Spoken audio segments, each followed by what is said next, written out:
ओम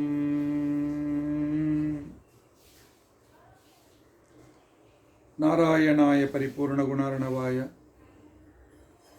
विश्वोदय स्थितिलयोन्नियतिप्रदाय ज्ञानप्रदाय विबुधासुरसौख्यदुःख सत्कारणाय वितताय नमो नमस्ते।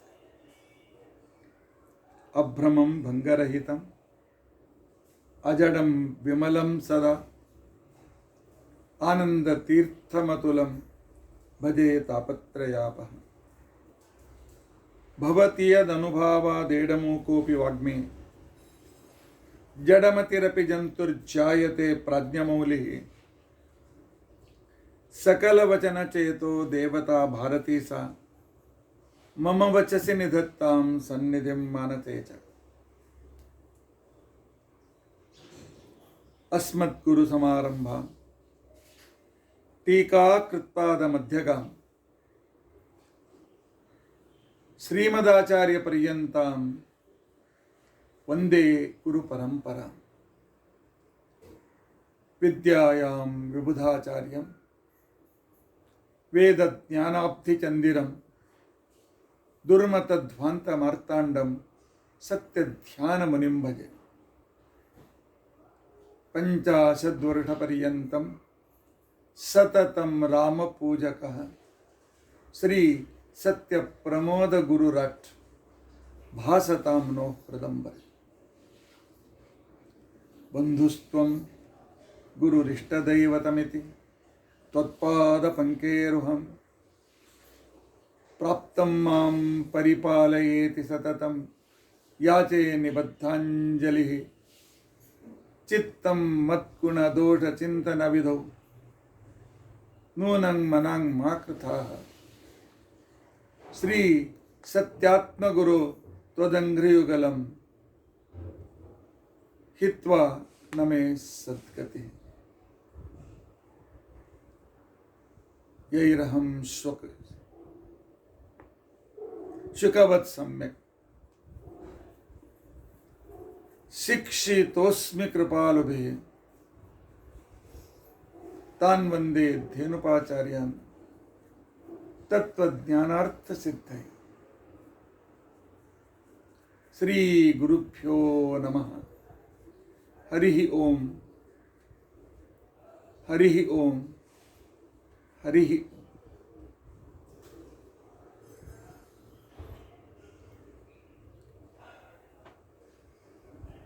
स्वस्तिस्तु असेढसन्मङ्गलानि सन्तु। श्लोकैकश्रवणपठनमात्रेण वक्तुश्च श्रोतॄणां निखिल कलिकृत कल्मषापनोदनपटुतरे धर्माद्यखिल पुरुषार्थ साधने भूते अद्य विष्णु तत्व निर्णय विवरणारंभे सति तथा श्री भीमसेनस्य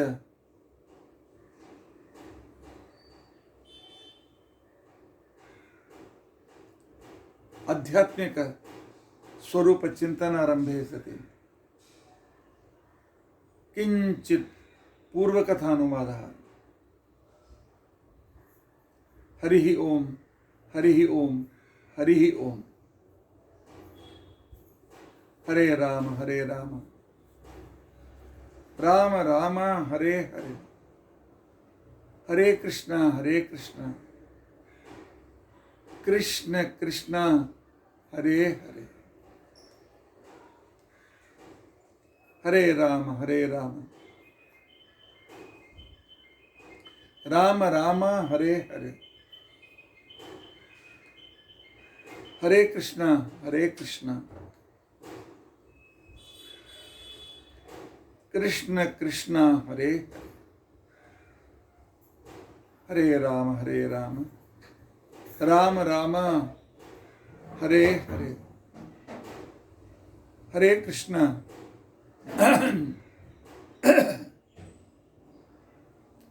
हरे कृष्ण कृष्ण कृष्ण हरे हरे, हरे राम राम राम ಹರೇ ಹರೇ. ಹರೇ ಕೃಷ್ಣ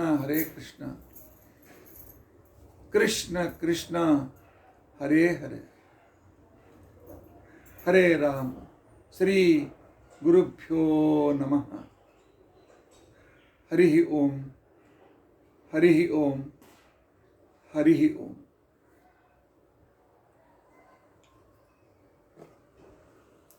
ಆರಂಭದಲ್ಲೇ ನಾನು ಶ್ರೋತೃಗಳಿಗೆ ಕ್ಷಮೆ ಕೇಳ್ಕೊಳ್ತೇನೆ. ಬೆಳಗ್ಗೆ 8:30 ಮಾಡಬೇಕಾಗಿರ್ತಕ್ಕಂಥ ಪ್ರವಚನ ಸ್ವಲ್ಪ ಶಾರೀರಿಕ ಅನುಕೂಲತೆ ಹಾಗೂ ಕೆಲಸಗಳ ಅತಿ ಒತ್ತಡದ ಮೂಲಕ ಬೆಳಗ್ಗೆ ಮಾಡಲಿಕ್ಕಾಗಲಿಲ್ಲ. ಆದರೆ ನನ್ನ ಪ್ರವಚನದ ದಾರಿ ಕಾಯ್ತಾ ಇರತಕ್ಕಂಥ ನಿಮಗೆ ನಿರಾಶೆ ಮಾಡುವುದು ನನಗೆ ಇಷ್ಟ ಇಲ್ಲ. ಮುಖ್ಯವಾಗಿ ಸ್ವಾಧ್ಯಾಯ ಪ್ರವಚನ ಬ್ರಾಹ್ಮಣನ ಪ್ರಥಮ ಕರ್ತವ್ಯ. ಇದೇ ಭಗವಂತನಿಗೆ ಮಾಡ್ತಕ್ಕಂಥ ಶ್ರೇಷ್ಠವಾದ ಪೂಜೆ. ವಿಳಂಬವಾದರೂ ಪರವಾಗಿಲ್ಲ. ಈ ಪ್ರವಚನದ ಸಂಚಿಕೆಗಳನ್ನು ಮುಂದುವರಿಸಬೇಕಾದದ್ದು, ಸಂಚಿಕೆ ಅಂದರೆ ಎಪಿಸೋಡ್, ಮುಂದುವರಿಸಬೇಕಾದದ್ದು ನಮ್ಮ ಸ್ವವರ್ಣಾಶ್ರಮೋಚಿತ ಧರ್ಮವಾಗಿದೆ. ಇಲ್ಲಿವರೆಗೂ 68 ಎಪಿಸೋಡ್ಸ್ ಅಂದರೆ ಸಂಚಿಕೆಗಳಲ್ಲಿ ವಿಷ್ಣು ತತ್ವ ನಿರ್ಣಯದಲ್ಲಿ ಬಂದ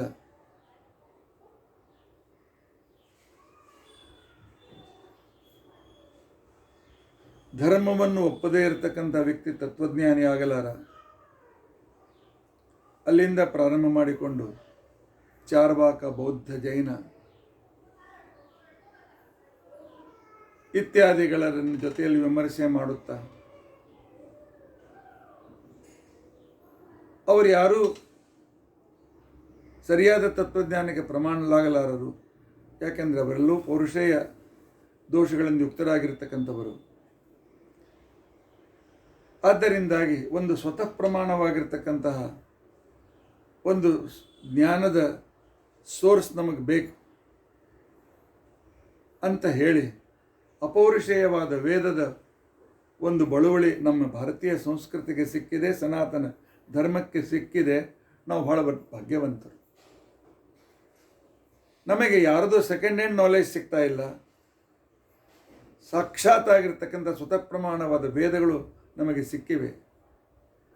ಆ ವೇದಗಳು ಅಪೌರುಷೇಯ ಹೇಗೆ, ಆ ವೇದಗಳು ನಿತ್ಯ ಹೇಗೆ, ವೇದಗಳು ನಿತ್ಯವಾಗಬೇಕಾಗಿದ್ದರೆ ವೇದಕ್ಕೆ ಮೂಲಭೂತವಾಗಿರ್ತಕ್ಕಂಥ ವರ್ಣಗಳ ನಿತ್ಯತ್ವ ಹೇಗೆ, ವರ್ಣ ನಿತ್ಯತ್ವ ವೇದ ನಿತ್ಯತ್ವದಲ್ಲಿಯೂ ಕೂಡ ಅಂತರ ಹೇಗೆ, ಇಷ್ಟೆಲ್ಲ ವಿಚಾರವನ್ನು ಸೂಕ್ಷ್ಮಾತಿ ಸೂಕ್ಷ್ಮ ಅನೇಕ ಯುಕ್ತಿಗಳ ಮುಖಾಂತರ ಈ 68 ಪ್ರವಚನಗಳಲ್ಲಿ ನೀವು ಕೇಳಿದ್ದೀರಿ. ನೆನಪಿಟ್ಟುಕೊಳ್ಳಿಕ್ಕೆ ಪ್ರಯತ್ನ ಮಾಡಿ. ಶ್ರೀಮದಾಚಾರ್ಯರು ಟೀಕಾಕೃತ್ಪಾದರು ನಮ್ಮ ಮೇಲೆ ಮಾಡಿದ ಪರಮ ಉಪಕಾರವನ್ನು ಪ್ರತಿ ಕ್ಷಣವೂ ನಾವು ನೆನೆಸಬೇಕು ಅಂತ ತಿಳ್ಕೊಂಡು ತಂದಿದ್ದಾರೆ.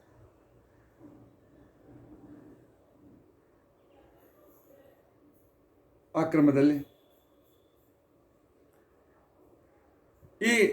ಇಲ್ಲಿಯವರೆಗೂ ವೇದ ನಿತ್ಯ ಅಂತ ಅನ್ನೋದು ಸಿದ್ಧವಾಯಿತು. ಇನ್ನು ಅದಕ್ಕೆ ಯಾವ ಸಂಶಯ ಉಕ್ತ ಮಾಡತಕ್ಕಂಥ ಸಂಶಯ ಹುಟ್ಟಲಿಕ್ಕೆ ಸಾಧ್ಯವಿಲ್ಲ, ಅಷ್ಟು ವಿಸ್ತಾರವಾಗಿ ತಿಳಿಸಿದ್ದಾರೆ.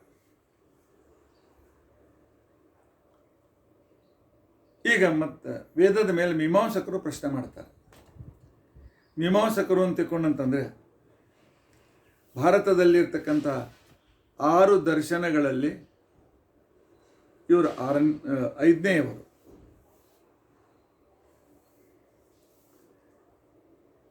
ಶಾಲೆ ಕಾಲೇಜಿನಲ್ಲಿ ಇವತ್ತಿನ ದಿವಸ ದರ್ಶನ, ಮೀಮಾಂಸಾ ಇತ್ಯಾದಿ ಕಲಿಸೋದಿಲ್ಲ. ಆದ್ದರಿಂದಾಗಿ ಜನರಿಗೆ ನಾವು ಪ್ರತಿಯೊಂದನ್ನು ಮೂಲಭೂತವಾಗಿ ಹೇಳಬೇಕಾಗ್ತದೆ. ನಮ್ಮ ಜೀವನದಲ್ಲಿ ನಾವು ಸುಖವಾಗಿರಬೇಕಾಗಿದ್ದರೆ ದೇವರ ಅನುಗ್ರಹ ಬೇಕು. ದೇವರ ಅನುಗ್ರಹ ಬೇಕಾಗಿದ್ದರೆ ದೇವರಲ್ಲಿ ವಿಶ್ವಾಸ ಭಕ್ತಿ ಉಂಟಾಗಬೇಕು. ಅದಕ್ಕೋಸ್ಕರ ದೇವರು ಸರ್ವೋತ್ತಮ ಅಂತನ್ನೋ ತಿಳುವಳಿಕೆ ಬರಬೇಕು. ತಿಳುವಳಿಕೆಗೋಸ್ಕರ ಇದರ ವಿರುದ್ಧವಾದ ಏನೊಂದು ನಮಗೆ ವಾತಾವರಣಗಳಿಂದ ಮೀಡಿಯಾಗಳಿಂದ ಎಲ್ಲ ಸಿಕ್ಕಿರ್ತಕ್ಕಂಥ ತಪ್ಪು ವಿಚಾರಗಳನ್ನು ಇವು ತಪ್ಪು ಅಂತ ಅನ್ನೋದು ನಮಗೆ ಗೊತ್ತಾಗಬೇಕು. ಈ ವೈಚಾರಿಕವಾಗಿರ್ತಕ್ಕಂಥ ಚಿಂತನೆ ಭಾರತ ದೇಶದಲ್ಲಿ ಅನೇಕ ಸಾವಿರ ವರ್ಷಗಳಿಂದ ನಡೆದಿದೆ. ನಮ್ಮಲ್ಲಿ ಎರಡು ಥರದ ತತ್ವಜ್ಞಾನಿಗಳು, ಅದಕ್ಕೆ ದರ್ಶನ ಅಂತ ಕರೀತಾರೆ. ಒಂದು ನಾಸ್ತಿಕ ದರ್ಶನ, ಒಂದು ಆಸ್ತಿಕ ದರ್ಶನ. ಚಾರ್ವಾಕರು, ಬೌದ್ಧರು, ಜೈನರು ದೇವರನ್ನು ಒಪ್ಪೋದಿಲ್ಲ. ಅವರ ತತ್ವಜ್ಞಾನ ಇದು ನಾಸ್ತಿಕ ದರ್ಶನ ಅಂತ ತಿಳ್ಕೊಂಡಂತ ಅನಿಸ್ಕೊಳ್ತದೆ. ಆದರೆ ಸಾಂಖ್ಯ ದರ್ಶನ, ಯೋಗ ದರ್ಶನ, ವೈಶೇಷಿಕ ದರ್ಶನ, ನ್ಯಾಯ ದರ್ಶನ, ಪೂರ್ವ ಮೀಮಾಂಸಾ ದರ್ಶನ, ಉತ್ತರ ಮೀಮಾಂಸಾ ದರ್ಶನ, ಈ ರೀತಿಯಾಗಿ 6 ದರ್ಶನಗಳು ನಮ್ಮ ಭಾರತ ದೇಶದಲ್ಲಿ ಬಹಳ ವಿಸ್ತಾರವಾಗಿ ಮನುಷ್ಯನ ಉಪಕಾರಕ್ಕೋಸ್ಕರ ಮಾಡಲ್ಪಟ್ಟಿರ್ತಕ್ಕಂತಹ ಚಿಂತನೆಗಳು. ಊಟ ಮಾಡ್ತೇವೆ, ಬಟ್ಟೆ ಹಾಕ್ಕೊಳ್ತೇವೆ, ದಣದಾಗ ನಿದ್ದೆ ಮಾಡ್ತೇವೆ, ಸುಖ ಪಡ್ತೇವೆ, ಮಕ್ಕಳನ್ನು ಪಡಿತೇವೆ, ಬೆಳೆಸ್ತೇವೆ, ದೇವ್ರು ಸತ್ತು ಹೋಗ್ತೇವೆ. ಅದಕ್ಕೋಸ್ಕರ ಜೀವನ ಅಲ್ಲ.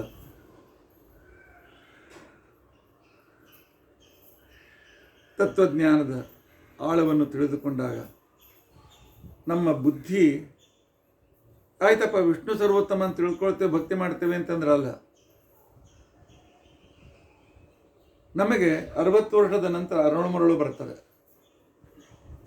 ಅದು ಬರಬಾರದು ಅಂತ ತಿಳ್ಕೊಂಡಂತಿದ್ರೆ ಈ ತತ್ವಜ್ಞಾನದ ಚಿಂತನೆ ಮಾಡಲೇಬೇಕು. ತತ್ವಜ್ಞಾನದ ಚಿಂತನೆ ಮಾಡ್ತಕ್ಕಂಥ ವ್ಯಕ್ತಿಗೆ ಅಲ್ಝೈಮರ್ ಬರೋದಿಲ್ಲ, ವಿಸ್ಮೃತಿ ಉಂಟಾಗೋದಿಲ್ಲ.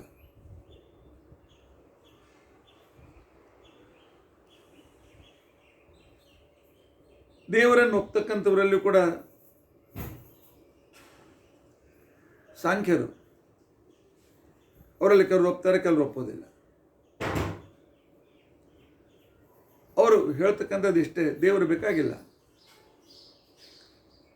ಅಥವಾ ಬೇಕಾಗಿದ್ದರೂ ಒಬ್ಬ ಅಧ್ಯಕ್ಷ ಬೇಕು, ಆ ರೀತಿಯಾಗಿದ್ದಾನೆ, ಅವನ ಕಡೆಯಿಂದ ಏನು ವಿಶೇಷ ಕಲಿಯುತ್ತೆ, ನಡೆಯೋದೆಲ್ಲೂ ಪ್ರಕೃತಿ, ನೇಚರ್ ಎಲ್ಲವನ್ನು ಕೆಲಸ ಮಾಡ್ತಾರೆ ಅಂತಕ್ಕಂತಹ ವಾದಿಗಳು ಸಾಂಖ್ಯರು.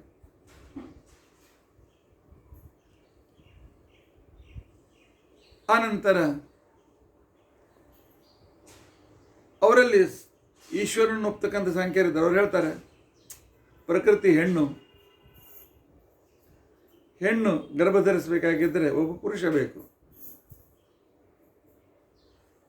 ಅವನು ಕೇವಲ ನಿಮಿತ್ತ ಮಾತ್ರ. ಆದರೆ ಬೀಜವನ್ನು ಬೆಳೆಸಿ 9 ತಿಂಗಳು ಹೊತ್ತುಕೊಂಡು ಜಗತ್ತಿಗೆ ಕೊಡ್ತಕ್ಕಂಥ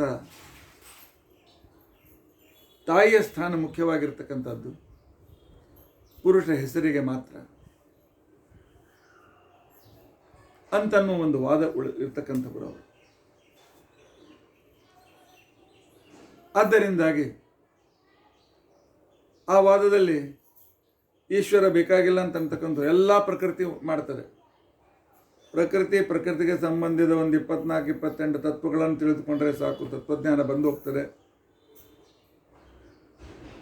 ನಾವು ಸುಖವಾಗಿರ್ತೇವೆ ಅಂತಕೊಂಡಂತಕ್ಕಂಥವ್ರು ಅವರು. ಈಶ್ವರನ ಒಪ್ಪುವ ಸಾಂಖ್ಯರು ಹೆಣ್ಣಿಗೆ ಒಂದು ಗಂಡು ಬೇಕು ಅಂತಕ್ಕಂಥವ್ರು. ಆ ನಂತರ ಅವರ ನಂತರ ಬಂದಿರತಕ್ಕಂಥ ವಿಚಾರವಾದಿಗಳು ಯೋಗಿಕರು ಏನು ಹೇಳ್ತಾರೆ ಅಂತ ತಿಳ್ಕೊಂಡಂತಂದರೆ, ಮನುಷ್ಯನಿಗೆ ಸುಖ ದುಃಖಗಳನ್ನು ಮರೆಯಬೇಕಾಗಿದ್ದರೆ ಅವನು ಆಸನ ಪ್ರಾಣಾಯಾಮಾದಿಗಳ ಮುಖಾಂತರ, ಆನಂತರ ನಿಧಿಧ್ಯಾಸನ ಸಮಾಧಿ ಅವಸ್ಥೆಯಲ್ಲಿ ಜಗತ್ತನ್ನು ಮರೆತು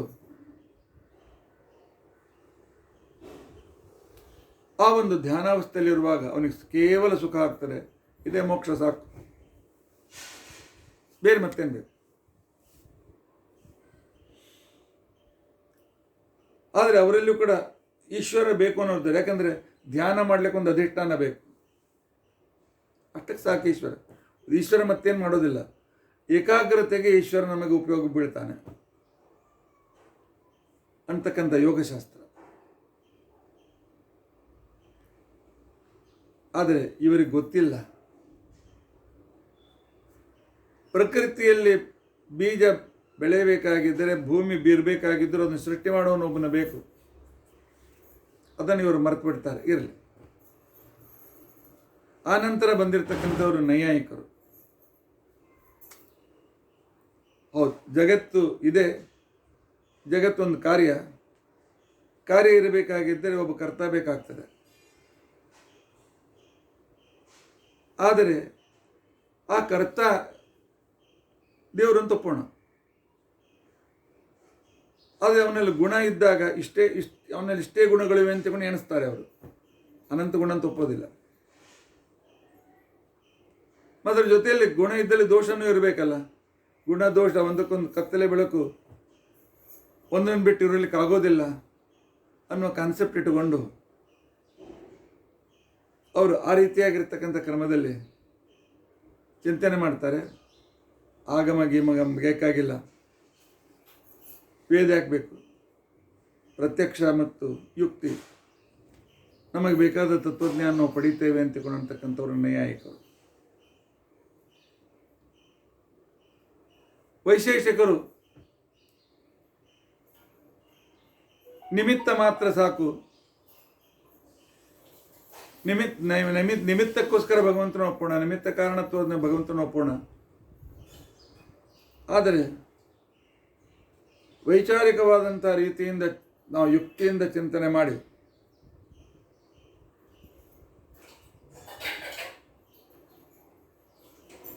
ನಮಗೆ ಯಾವ ರೀತಿಯಾಗಿರ್ತಕ್ಕಂಥ ಸುಖ ಸಮೃದ್ಧಿ ಆಗ್ತದೆ ಅದನ್ನು ನಾವು ತಿಳಿದುಕೊಳ್ಳಿಕ್ಕೆ ನಾವು ಪ್ರಯತ್ನಿಸೋಣ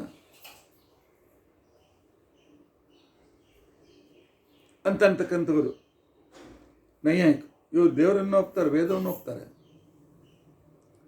ಆದರೆ ಅವರೇ ಸುಪ್ರೀಂ ಅಂತಿಕೊಂಡು ಒಪ್ಪೋದಿಲ್ಲ. ಯುಕ್ತಿಯಿಂದ ಸಿದ್ಧವಾದ ರೀತಿಯಿಂದ ಒಪ್ತಾರೆ, ವೇದಗಳನ್ನು ಒಪ್ಪೋದಿಲ್ಲ.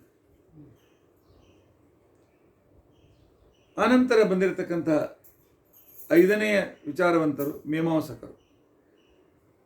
ಮೀಮಾಂಸ ಅಂದರೆ ಮೀನು ಮಾಂಸ ಅಲ್ಲ. ಮೀಮಾಂಸಕರು ಬೌದ್ಧವಾದವನ್ನು, ಅತ್ಯಂತ ಪ್ರಬುದ್ಧವಾಗಿ ಬೆಳೆದ ಬೌದ್ಧವಾದವನ್ನು ಈ ಹಿಂದೂಸ್ತಾನದಿಂದ ಹೊರಗೆ ಹಾಕಲಿಕ್ಕೆ ಬಂದಿರತಕ್ಕಂತಹ ಒಂದು ಮಹಾನ್ ಕಾರ್ಯವನ್ನು ಮಾಡಿರ್ತಕ್ಕಂಥವ್ರು ಮೀಮಾಂಸಕರು.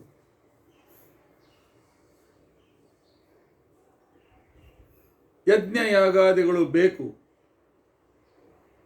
ಅದರಿಂದಲೇ ನಮಗೆ ಮಳೆ ಬೆಳೆ ಆಗ್ತದೆ, ಅದರಿಂದ ಸುಖ ಆಗ್ತದೆ, ಅದಕ್ಕೋಸ್ಕರ ವೇದ ಬೇಕು ಅಂತೇಳಿ ಪ್ರಬಲವಾದ ವಾದ ಮಾಡಿರ್ತಕ್ಕಂಥವ್ರು ಮೀಮಾಂಸಕರು. ಜಗತ್ತಿಗೆ ಯುಕ್ತಿಯನ್ನು ಕಲಿಸಿಕೊಟ್ಟವರೇ, ನೈಯಾಯಿಕ್ಕಿಂತಲೂ ಹೆಚ್ಚು ಯುಕ್ತಿಯನ್ನು ಕಲಿಸಿಕೊಟ್ಟಿರ್ತಕ್ಕಂಥವ್ರು ಮೀಮಾಂಸಕರು. ವೇದಾರ್ಥವನ್ನು ಹೇಗೆ ಮಾಡಬೇಕು ಅಂತಕೊಂಡು ಅನೇಕ ವಿಧಾನವನ್ನು ಮಾಡಿರ್ತಕ್ಕಂಥ ಮೀಮಾಂಸಕರು. ಆದರೆ ಮೀಮಾಂಸಕರು ಹೇಳ್ತಾರೆ, ಮಧ್ವಾಚಾರ್ಯರೇ, ನೀವೇನು ವೇದ ನಿತ್ಯ ಅಂತ ಹೇಳ್ತೀರಿ, ನಮಗೂ ಸಮ್ಮತ ಇದೆ. ನಾವು ವೇದವನ್ನು ಸಂರಕ್ಷಣೆ ಮಾಡ್ತಾ ಬಂದವರೇ. ವೇದ ಅಪೌರುಷ ಅಂತ ಹೇಳ್ತೀರಿ, ಅದನ್ನು ಒಪ್ತೇವೆ. ವರ್ಣನಿತ್ಯ ಒಪ್ತೇವೆ. ಮತ್ತು ಒಪ್ಪಿದ ಮೇಲೆ ನಮ್ಮ ಜೊತೆಗೆ ಯಾಕೆ ವಾದ? ನಮ್ಮ ಜೊತೆಗೆ ವಾದ ಅಂತಕೊಂಡಂತಂದರೆ ನೀವೇನು ಸದಾಗಮೈಕ ವಿಜ್ಞೇಯಂ ಅಂತಕೊಂಡಂತೇಳಿ ವೇದಗಳಿಂದ ಪರಮಾತ್ಮನೇ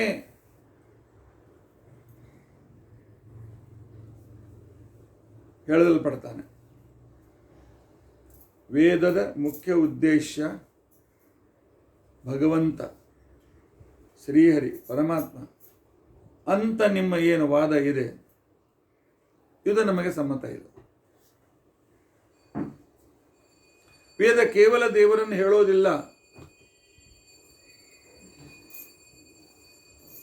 ವೇದ ಹೇಳ್ತದೆ ನಿಮಗೆ ಬೇಕಾದ ಸುಖ ಸಮೃದ್ಧಿಯ ಸಾಧನಗಳನ್ನು, ಸುಖ ಸಮೃದ್ಧಿಯನ್ನು ಪಡೆಯೋದಕ್ಕೋಸ್ಕರ ಯಜ್ಞಯಾಗಾದಿಗಳನ್ನು ಮಾಡಿ ಅದರಿಂದ ಬಂದ ಪುಣ್ಯ ನಿಮಗೆ ಸುಖ ಕೊಡ್ತಾರೆ.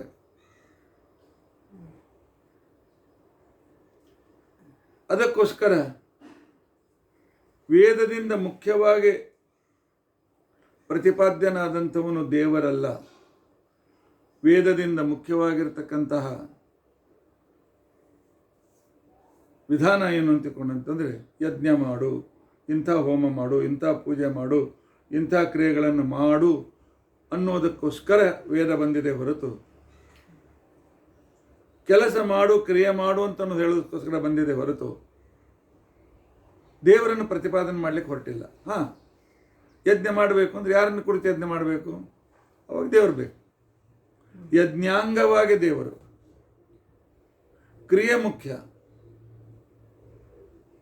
ಆ ನಂತರ ಫಲ ಕೊಡ್ತಕ್ಕಂಥವನು, ಅವರಲ್ಲಿ ಕೆಲವು ನಿರೀಶ್ವರ ಮೀಮಾಂಸಕರು ಇದ್ದಾರೆ, ದೇವರು ಬೇಕಾಗಿಲ್ಲ. ಪುಣ್ಯ ಬರ್ತದೆ, ಒಂದು ಅಪೂರ್ವ ಅಂತಿಕೊಂಡಂತನ್ನುವ ಒಂದು ಶಕ್ತಿ ನಿರ್ಮಾಣವಾಗ್ತದೆ ಅವರ ಪರಿಕಲ್ಪನೆ. ಅದೇ ಅದಕ್ಕೆ ಪುಣ್ಯ ಅಂತಿರೋ ಏನಂತಾರೋ ಅಂದ್ರೆ ಅದೇ ನಮಗೆ ಫಲವನ್ನು ಕೊಡ್ತಾರೆ, ದೇವರು ಬೇಕಾಗಿಲ್ಲ ಅಂಥೇಳಿ. ಆದರೆ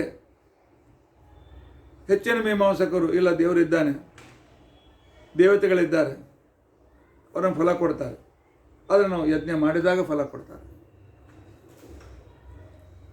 ಅದಕ್ಕೋಸ್ಕರ ವೇದ ಇದು ಶಬ್ದಗಳ ಸಮೂಹ. ವೇದ ಇದು ಶಬ್ದ ಸಮೂಹದಿಂದ ತಯಾರಾದ ವಾಕ್ಯ ರೂಪದಲ್ಲಿರ್ತಕ್ಕಂಥದ್ದು ವೇದ. ಆದ್ದರಿಂದಾಗಿ ಯಾವುದೇ ಶಬ್ದದ ಶಬ್ದಕ್ಕೆ ಅರ್ಥವಾಗಬೇಕಾಗಿದ್ದರೆ ಆ ಶಬ್ದದ ವ್ಯುತ್ಪತ್ತಿ ನಮಗೆ ಬೇಕಾಗ್ತದೆ. ಶಬ್ದದ ವ್ಯುತ್ಪತ್ತಿ ಇದ್ದರೆ ನಮಗೆ ಶಬ್ದ ಅರ್ಥ ಆಗ್ತದೆ. ಆದರೆ ಆ ವ್ಯುತ್ಪತ್ತಿ ಆಗಬೇಕಾಗಿದ್ದರೆ ಅದು ಬೇರೆಯವರು ಹೀಗೆ ಮಾಡು ಹಾಗೆ ಮಾಡು ಅಂತ ಹೇಳಿದರೆ ಮಾತ್ರ ನಮಗೆ ಶಬ್ದದ ವ್ಯುತ್ಪತ್ತಿ ಆಗ್ತದೆ. ಆಗ ನಾವು ಕ್ರಿಯೆಯಲ್ಲಿ ತೊಡಗ್ತೇವೆ. ಆದ್ದರಿಂದಾಗಿ ಶಬ್ದಗಳ ಸಮೂಹದ ವೇದದ ತಾತ್ಪರ್ಯ ಕಾರ್ಯತದಲ್ಲಿಯೇ ಇದೆ, ಕ್ರಿಯೆಯಲ್ಲಿ ಇದೆ ಹೊರತು ವೇದ ಹೀಗೆ ಮಾಡು ಹಾಗೆ ಮಾಡು ಅಂತ ಹೇಳಲಿಕ್ಕೆ ಹೊರಟಿದೆ ಹೊರತು ಕೇವಲ ಪರಮಾತ್ಮನನ್ನು ತಿಳಿಸಲು ಹೊರಟಿಲ್ಲ. ಕೇವಲ ಪರಮಾತ್ಮ ವಾಚ್ಯವಾಗಿಯೇ ವೇದ ಇಲ್ಲ. ಸದಾಗಮೈಕ ವಿಜ್ಞೇಯ ಅಲ್ಲ, ಸದಾಗಮೇನಾಪಿ ವಿಜ್ಞೇಯ ಅನ್ಬಹುದು. ವೇದದಿಂದ ಯಜ್ಞಾದಿಗಳ ಬೋಧನೆ, ಅದಕ್ಕೆ ಪ್ರತಿಪಾದ್ಯ, ಅದನ್ನು ಯಾರನ್ನು ಕುರಿತು ಯಜ್ಞ ಮಾಡಬೇಕು ಅಂತಂದಾಗ ಯಜ್ಞದ ಅಂಗವಾಗಿ ದೇವರನ್ನು ಒಪ್ಕೊಳ್ತೇವೆ. ಆದ್ದರಿಂದಾಗಿ ಸದಾಗಮೈಕ ವಿಜ್ಞೇಯ ಈ ವಾಕ್ಯವನ್ನು ವಾಪಸ್ ತೆಗೆದುಕೊಳ್ಳಿ ಅಂತನ್ನುವ ಅವರ ಅಭಿಪ್ರಾಯ. ಇದಕ್ಕೆ ಆಚಾರ್ಯರು ಕೊಟ್ಟ ಉತ್ತರ, ಆಚಾರ್ಯರ ವಾಕ್ಯ,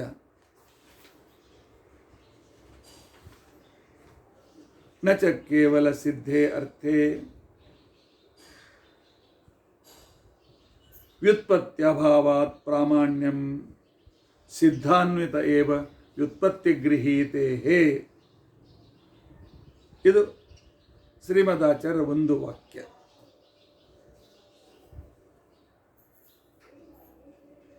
ಆದರೆ ಈ ಅರ್ಥ ತಿಳಿಬೇಕಾಗಿದ್ದರೆ ಸಿದ್ಧಾರ್ಥದಲ್ಲಿ ವ್ಯುತ್ಪತ್ತಿಯ ಇಲ್ಲ ಅಂತ ಹೇಳಿ ವೇದ ಅಪ್ರಮಾಣ ಅಥವಾ ಸದಾಗಮಿಕ ವಿಜ್ಞೇಯ ಅಪ್ರಮಾಣ ಅಂತ ಹೇಳಲಿಕ್ಕೆ ನೀವು ಹೊರಟಿದ್ದೀರಿ. ಆದ್ದರಿಂದ ನಿಮ್ಮ ಮಾತು ಸರಿಯಲ್ಲ. ಸಿದ್ಧಾನ್ವಿತವಾದಂತಹ ನಿಂದಲೇ ಶಬ್ದಾರ್ಥದ ವ್ಯುತ್ಪತ್ತಿ ಆಗ್ತದೆ ಅಂತ ಆಚಾರ್ಯರು ಹೇಳಿದರು. ಏನು ಸಿದ್ಧಾರ್ಥ ಅಂದರೆ ಏನು, ವ್ಯುತ್ಪತ್ತಿ ಅಂದರೆ ಏನು, ಸಿದ್ಧಾನ್ವಿತ ಅಂತಂದರೆ ಏನು, ಆಚಾರ್ಯರ ಹಾರ್ದ್ರ ತಿಳಿಯಬೇಕಾಗಿದ್ದರೆ ನಮಗೆ ಟೀಕಾಕೃತ್ಪಾದರು ಬೇಕಾಗ್ತದೆ. ಆಚಾರ್ಯರ ಈ ವಾಕ್ಯದ ಮೊದಲು ಟೀಕಾಕೃತ್ಪಾದರು ವಿಸ್ತಾರವಾಗಿ ನಮಗೆ ಮೀಮಾಂಸಕರ ವಾದವನ್ನು, ಈ ವಾದಕ್ಕೆ ಕಾರ್ಯತಾವಾದ ಅಂತ ತಿಳ್ಕೊಂಡಂತೇಳಿ ಹೆಸರು. ಟೀಕಾಕೃತ್ಪಾದರ ವಾಕ್ಯ ಈ ರೀತಿಯಾಗಿದೆ. ಅತ್ರ ಪ್ರಾಭಾಕರ ಸ್ವಾಹು. ಇಲ್ಲಿ ಪ್ರಾಭಾಕರ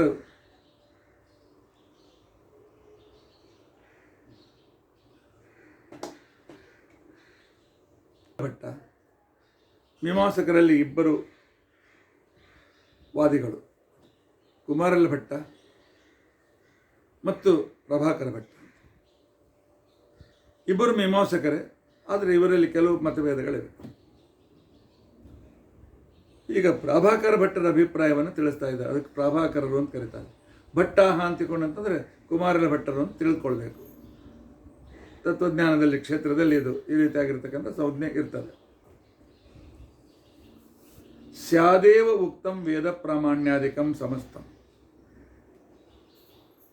ನೀವು ಹೇಳಿದ ವೇದ ಪ್ರಾಮಾಣ್ಯ, ಸ್ವತಃ ಪ್ರಾಮಾಣ್ಯ, ನಿತ್ಯತ್ವ ಇವೆಲ್ಲ ಇರಲಿ, ನಾವು ಒಪ್ತೇವೆ.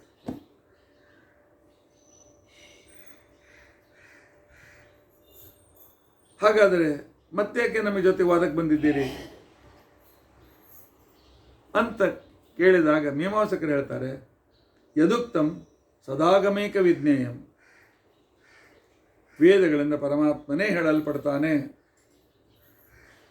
ಅಂತ ನೀವು ವೇದಾನಾಂ ವಿಷ್ಣು ಪ್ರತಿಪಾದಕತ್ವಂ, ವೇದಗಳು ಭಗವಂತನನ್ನೇ ಹೇಳುತ್ತವೆ ಅಂತೇನು ನೀವು ಅಂದಿದ್ದೀರಿ, ತತ್ ನ ಉಪಪದ್ಯತೆ, ಇದು ಸರಿಯಲ್ಲ.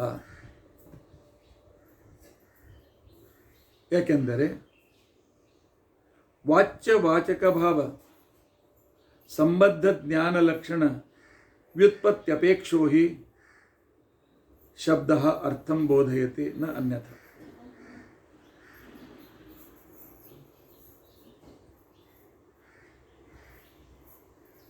ಒಂದು ಶಬ್ದಕ್ಕೆ ಇದೇ ಅರ್ಥ.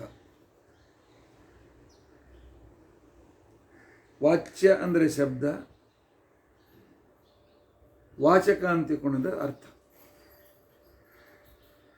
ವಾಚ್ಯವಾಚಕ ಸಂಬಂಧ ಎಲ್ಲಿವರೆಗೂ ಬರೋದಿಲ್ಲ ಅಲ್ಲಿವರೆಗೂ ಶಬ್ದದ ಅರ್ಥ ಆಗೋದಿಲ್ಲ.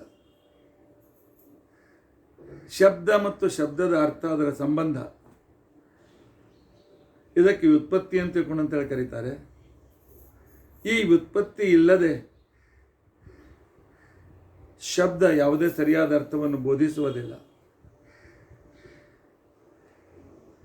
ಗೊತ್ತಿದೆ, ಶ್ಲೋಕ ಓದಿದ ಕ್ಷಣಕ್ಕೆ ಅರ್ಥವಾದರೆ ಆ ಶ್ಲೋಕದ ಉಪಯೋಗ, ಅರ್ಥವಾಗದೇ ಇದ್ದರೆ ಏನು ನಿರುಪಯೋಗ.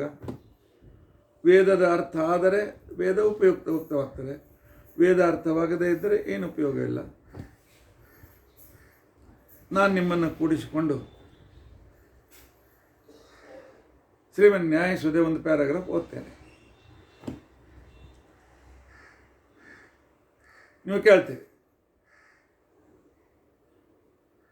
ಆದರೆ ನಿಮಗೆ ಏನು ಸಂಸ್ಕೃತ ಬರದೇ ಇರೋದರಿಂದ ಮತ್ತು ಶಾಸ್ತ್ರೀಯ ಪರಿಭಾಷೆ ಗೊತ್ತಿಲ್ಲ, ಆದ್ದರಿಂದಾಗಿ ಏನು ಅರ್ಥ ಆಗೋದಿಲ್ಲ. ಅಂದರೆ ಸುಧಾ ನಿಮಗೆ ಅರ್ಥ ಆಗೋದನ್ನು ನಾವು ಹೇಳಲಿಕ್ಕೆ ಹೊರಟಿಲ್ಲ. ಪ್ರಯತ್ನಪಟ್ಟು ಹಿರಿಯರಿಂದ ಕ್ರಮವಾಗಿ ತಿಳಿದುಕೊಂಡು ಅರ್ಥ ಮಾಡಿಕೊಳ್ಬೇಕಾಗ್ತದೆ. ಅದಕ್ಕೆ ಪರಿಶ್ರಮ ಪಡಬೇಕಾಗ್ತದೆ, ಗುರುಗಳ ಹತ್ರ ಕೂಡಬೇಕಾಗ್ತದೆ, ಪ್ರತಿಯೊಂದು ಶಬ್ದಗಳ ಸಂದರ್ಭವನ್ನು ತಿಳ್ಕೊಳ್ಬೇಕಾಗ್ತದೆ. ಆಗ ನಿಮಗೆ ಅದು ಅರ್ಥವಾಗ್ತದೆ. ಅದೇ ರೀತಿಯಾಗಿ ವೇದ ಮಂತ್ರಗಳ ಅರ್ಥ ಆಗಬೇಕಾಗಿದ್ದರೆ ಅದಕ್ಕೆ ವ್ಯುತ್ಪತ್ತಿ ಬೇಕು, ಆ ವ್ಯುತ್ಪತ್ತಿ ಕ್ರಿಯಾನ್ವಿತವಾಗಿರಬೇಕು ಅಂತ ಮೀಮಾಂಸಕರ ಅಭಿಪ್ರಾಯ. ವ್ಯುತ್ಪತ್ತಿ ಬೇಕು, ವ್ಯುತ್ಪತ್ತಿ ಕ್ರಿಯಾನ್ವಿತವಾಗಿರಬೇಕು ಅಂತ ಇಷ್ಟೇ ಹೇಳಿ ನಾನು ಮುಂದೆ ಹೋದರೆ ನಿಮಗೇನರ್ಥ ಆಯಿತು? ಟೀಕಾಕೃತ್ಪಾದರ ವಾಕ್ಯ ನಾವು ತಿಳಿದುಕೊಳ್ಳಬೇಕಾಗಿತ್ತು ಅಂತ ತಿಳ್ಕೊಂಡಂತಂದರೆ, ನಾವು ವ್ಯುತ್ಪತ್ತಿ ಅಂತ ತಿಳ್ಕೊಂಡಂತಂದ್ರೆ ಏನು ಅಂತ ಅನ್ನೋದನ್ನು ಅರ್ಥ ಮಾಡಿಕೊಳ್ಬೇಕಾಗ್ತದೆ.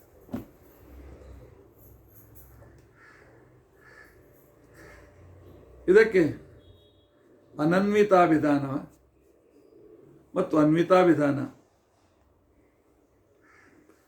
ಇವುಗಳ ವಿಚಾರವು ಏನು ವೇದ ಸುಧಾದಲ್ಲಿ ಬಂದಿದೆ, ವಿಷ್ಣು ತತ್ವಜ್ಞಾನದಲ್ಲಿ ಬಂದ ತಿಳ್ಕೊಳ್ಬೇಕಾಗ್ತದೆ. ಅನನ್ವಿತಾನೆ ಅಭಿಧಾನ ಅಂತಕೊಂಡಂತಂದರೆ ಪುಸ್ತಕ ಅಂತ ನಿಮಗೆ ಅರ್ಥ ಆಗಬೇಕಾಗಿದ್ದರೆ ಇದು ಪುಸ್ತಕ ಅಂತಕೊಂಡಂತ ಅನ್ನೋದನ್ನು ನಿಮ್ಗೆ ತಿಳಿಸಿ ಹೇಳ್ಬೇಕಾಗ್ತದೆ. ಇದು ಪುಸ್ತಕ, ಓದು. ಆ ನಂತರ ಇದು ಕಪಾಟು, ಕಪಾಟಿನ ಹತ್ತಿರ ಬಾಗಿಲ ತೆಗೆ ಅಂದಾಗ ನಿಮಗೆ ಒಂದು ಆ ಶಬ್ದದ ಅರ್ಥ ಹೇಳಬೇಕು. ಹೇಳಿದಾಗ ನಿಮ್ಗೆ ಗೊತ್ತಾಗ್ತದೆ. ಒಬ್ರು ಹೇಳಬೇಕು,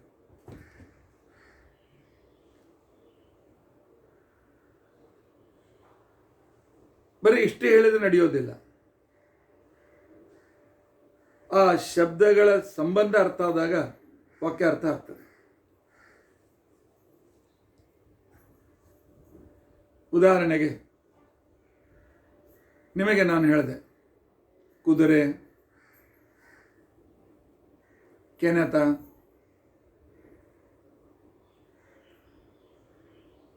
ಗೊರಸು, ಶಬ್ದ. ಕುದುರೆ, ಕೊನೆತ, ಗೊರಸು, ಶಬ್ದ. ಏನರ್ಥ ಆಯಿತು? ಏನರ್ಥ ಆಯ್ತು? ಆಗಲಿ. ನಿಮಗೆ ನಾವು ಕೇಳ್ತೇವೆ, ಕುದುರೆ ಅಂದರೆ ಕುದುರೆ ನೋಡ್ತಾ ಬಂದಿದ್ದೀರಿ. ಕುದುರೆ ನಿಮ್ಮ ಹಿರಿಯರು ಇದು ಕುದುರೆ, ಇದ್ರ ಕುದುರೆ ನಿಮ್ಗೆ ಗುರುತು ಮಾಡಿ ಕೊಟ್ಟಿದ್ದಾರೆ. ಕೆನೆತ ಅಂತಕೊಂಡಂತ ಅನ್ನೋದು ಕುದುರೆ ಮಾಡುವ ಶಬ್ದಕ್ಕೆ ಕೆನೆತ ಅಂತ ಕರೀತಾರೆ. ಸಿಂಹ ಮಾಡುವ ಶಬ್ದಕ್ಕೆ ನಾದ, ಸಿಂಹನಾದ ಅಂತ ಕರೀತಾರೆ. ಹೀಗೆ ಬೇರೆ ಬೇರೆ ಶಬ್ದಗಳಿಗೆ ಬೇರೆ ಬೇರೆ ಅರ್ಥ ಇದೆ. ಗೊರಸು ಅಂತಿಕೊಂಡಂತಂದ್ರೆ ಅದರ ಕಾಲಿನಲ್ಲಿರ್ತಕ್ಕಂಥ ಗೊರಸು, ಒಂದೇ ಒಂದು ಉಗುರು ಇರ್ತದೆ, ಪೂರ್ತಿ ಬೆರಳಿರೋದಿಲ್ಲ ಅದಕ್ಕೆ. ಶಬ್ದ ಇವು ಅನನ್ವಿತಾಭಿಧಾನಗಳು. ಕುದುರೆ, ಕೆನೆತ, ಗೊರಸು, ಶಬ್ದ. ಈ ಶಬ್ದಾರ್ಥ ಆಯಿತು. ಮುಂದೇನು? ಆಗ ನಾವು ಅರ್ಥ ಆಗ್ತದೆ. ಕುದುರೆಯ ಕೆನೆತ ಅಂದರೆ ಕುದುರೆ ಶಬ್ದ ಮಾಡ್ತಾ ಇದೆ. ಗೊರಸು ಶಬ್ದ, ಗೊರಸಿನ ಶಬ್ದ ಬರ್ತಾ ಇದೆ ಅಂತಂದರೆ ಕುದುರೆ ಹೋಗುತ್ತಾ ಇದೆ.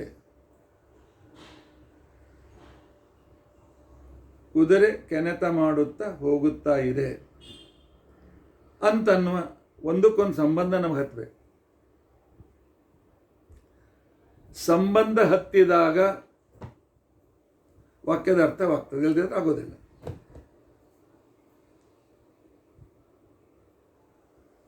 ನಿಮಗೆ ನಾನು ಪ್ರವಚನ ಕೊಡ್ತೇನೆ. ವೇದ,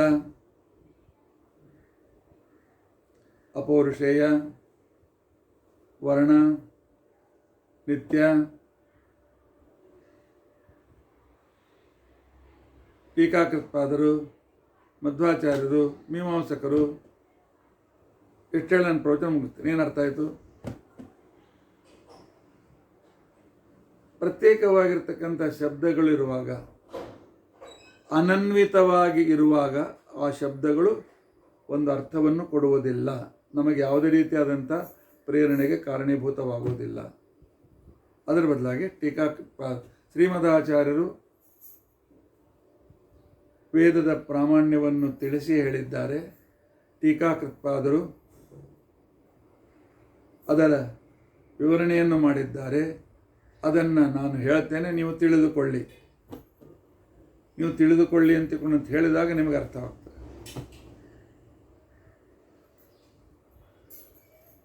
ಟಿ ವಿ ಹಚ್ಚಿದಾಗ ನಾನು ಇಷ್ಟೇ ಹೇಳ್ತಾ ಇದ್ದೇನೆ, ಶ್ರೀಮದಾಚಾರ್ಯರು ವೇದ ಪ್ರಾಮಾಣ್ಯ ವಿವರಣೆ ಮಾಡಿದ್ದಾರೆ ಅಂತ ಕೂಡ ನಾನು ಹೇಳೋದಿಲ್ಲ. ಕ್ರಿಯಾಪದ ಹೇಳಿದ ಮೇಲೆ ಅದು ಪ್ರತಿ ವಾಕ್ಯದ ಅರ್ಥ ಆಗ್ತದೆ.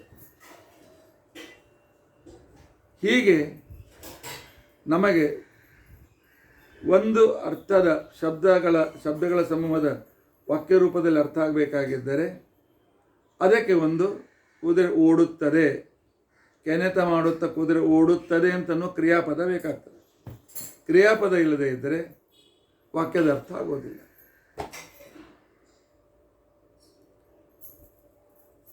ತಟ್ಟೆ, ಅನ್ನ, ಊಟ ಹೇಳಿದ್ರೆ ಏನು ಅರ್ಥ ಆಯ್ತು ನಮಗೆ? ತಟ್ಟೆಯಲ್ಲಿ ಅನ್ನ ಬಡಿಸಿದ್ದೇನಪ್ಪ, ಊಟ ಮಾಡು ಅಂತ ತಿಳ್ಕೊಂಡಂತೇಳಿ ತಾಯಿ ಹೇಳಿದಾಗ ಅರ್ಥ ಆಗ್ತದೆ. ಇಲ್ಲದ್ರೆ ತಾಯಿ ನಮ್ಮ ಎದುರು ಕೂತ್ಕೊಂಡು ತಟ್ಟೆ, ಅನ್ನ, ಊಟ ಅಂತ ಇದ್ರೆ ಏನು ಬಡಬಡಿಸ್ತಾ ಇದ್ದೆ ಅಂತ ಅಂತೀವಿ.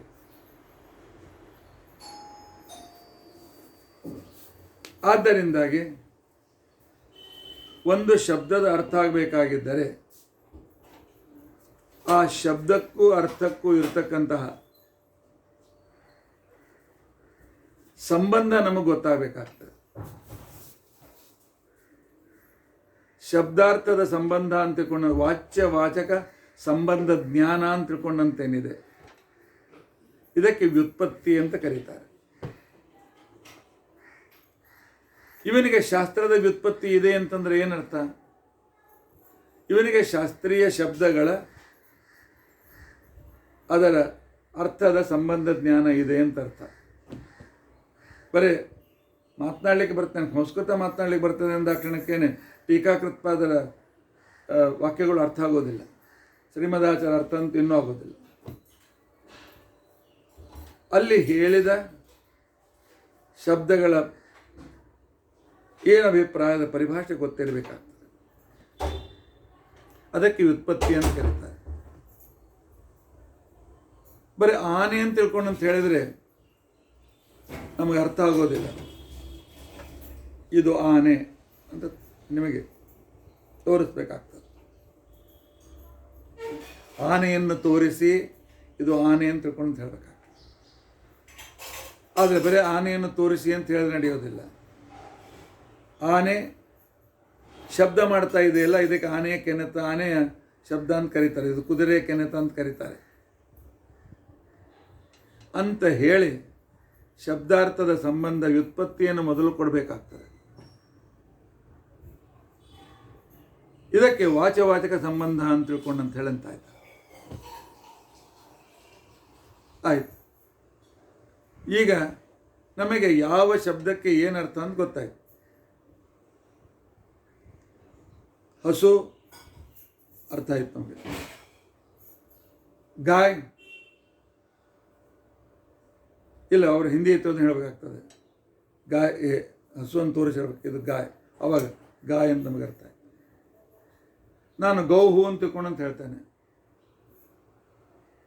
ಸಂಸ್ಕೃತ ಬರೋದಿಲ್ಲ. ಯಾವ ಗೌ ಅಂದರೆ ಏನ್ರಿಪ್ಪ ಅಂತ ಕೇಳಿದ್ರೆ ನಿಮಗೆ ಶಬ್ದಾರ್ಥ ಹೇಳ್ತೇನೆ. ಶಬ್ದಕ್ಕೂ ಅರ್ಥಕ್ಕೂ ಸಂಬಂಧ ಬಂದಾಗ ಈ ಶಬ್ದದ ಅರ್ಥ ನಿಮಗೆ ಗೊತ್ತಿದೆ ಅಂದರೆ ಶಬ್ದದ ವ್ಯುತ್ಪತ್ತಿ ನಿಮಗಿದೆ ಅಂತ ಅರ್ಥ ಆಯಿತು. ಬರೀ ವ್ಯುತ್ಪತ್ತಿ ಇದ್ದ ಆ ಕ್ಷಣಕ್ಕೇನೆ ನಮಗೆ ಪೂರ್ತಿ ವಾಕ್ಯದ ಅರ್ಥ ಆಗೋದಿಲ್ಲ. ಆ ವ್ಯುತ್ಪತ್ತಿಯ ನಾನು ಹೇಳಬೇಕಾಗಿತ್ತು ಅಂತ ತಿಳ್ಕೊಂಡಂತಂದರೆ ಆ ಶಬ್ದಗಳ ಸಂಬಂಧವನ್ನು ಹೇಳಬೇಕು. ಆ ಶಬ್ದವನ್ನು ಸಂಬಂಧವನ್ನು ಹೇಳಬೇಕಾಗಿದ್ದರೆ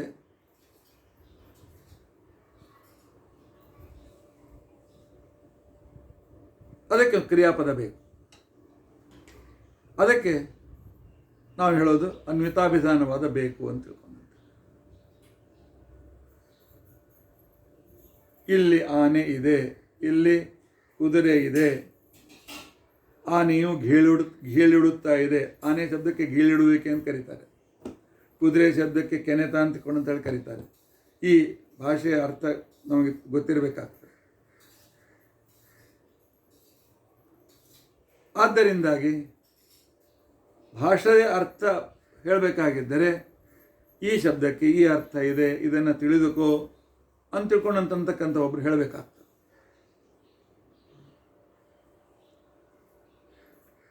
ಇದಕ್ಕೆ ಕಾರ್ಯತ ಅಂತ ತಿಳ್ಕೊಂಡು ಅಂತ ಹೇಳಿ ಕರೀತಾರೆ. ಶಬ್ದದ ಇಂಡಿಪೆಂಡೆಂಟ್ ಅರ್ಥ ಮಾತ್ರ, ಅದು ಕೋಶ ಮಾತ್ರ ಹೇಳ್ತಾರೆ. ಆದರೆ ವಾಕ್ಯಗಳಲ್ಲಿರ್ತಕ್ಕಂಥ ಶಬ್ದಗಳು ಅಂತೇನಿವೆ ಅವುಗಳು ಕೇವಲ ಶಬ್ದಾರ್ಥ ಗೊತ್ತಾದರೆ ನಡೆಯೋದಿಲ್ಲ, ಅದರ ಮುಂದಿನ ಜಿಜ್ಞಾಸೆ ಬೇಕಾಗ್ತದೆ. ನಾನು ನಿಮಗೆ ಹೇಳ್ತೇನೆ, ವೇದ, ಆಗ ನೀವು ಕೇಳ್ತೀರಿ ವೇದ ಅಂದರೆ ಏನು? ಆಗ ನಾನು ಹೇಳ್ತೇನೆ ವೇದವನ್ನು ತಿಳಿದುಕೊಳ್ಳಬೇಕು. ವೇದವನ್ನು ಅಂತ ನಿಮಗೆ ನಾನು ವಿಭಕ್ತಿ ಪ್ರತ್ಯಯ ಸೇರಿಸಬೇಕಾಗ್ತದೆ. ಕೇಳಬೇಕು ಅಂತ ಹೇಳಿದ ಮೇಲೆ ನಿಮಗೆ ವೇದ ಇದು ಕೇಳ್ತಕ್ಕಂಥ ಒಂದು ವಸ್ತು ಅಂತ ಅರ್ಥವ. ಆದ್ದರಿಂದ ಎಲ್ಲಿ ತನಕ ನಾನು ನಿಮಗೆ ಅನ್ವಯ ಮಾಡಿ ಕೊಡೋದಿಲ್ಲ ಅಲ್ಲಿವರೆಗೆ ನಿಮಗೆ ವಾಕ್ಯ ನಿಮಗೆ ಅರ್ಥ ಆಗೋದಿಲ್ಲ.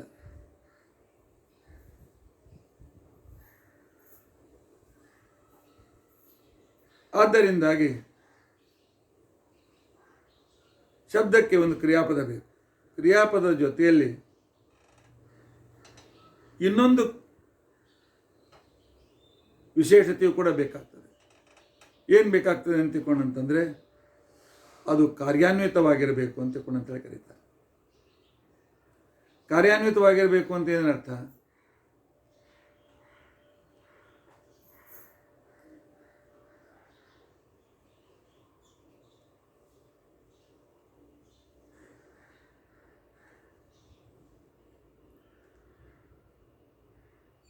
ಒಂದು ವಸ್ತುವಿನ ಕ್ರಿಯೆ ಪ್ರಯೋಜನ ನಮಗೆ ಗೊತ್ತಿರಬೇಕಾಗ್ತದೆ.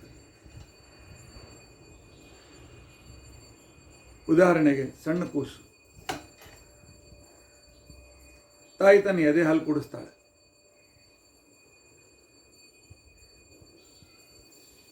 ತಾಯಿ ಕೂಸು ಅಳ್ತಾ ಇರುವಾಗ ಆ ಮಗುವನ್ನು ತನ್ನ ಎದೆ ಹತ್ರ ಕರ್ಕೊಂಡು ಬರ್ತಾಳೆ.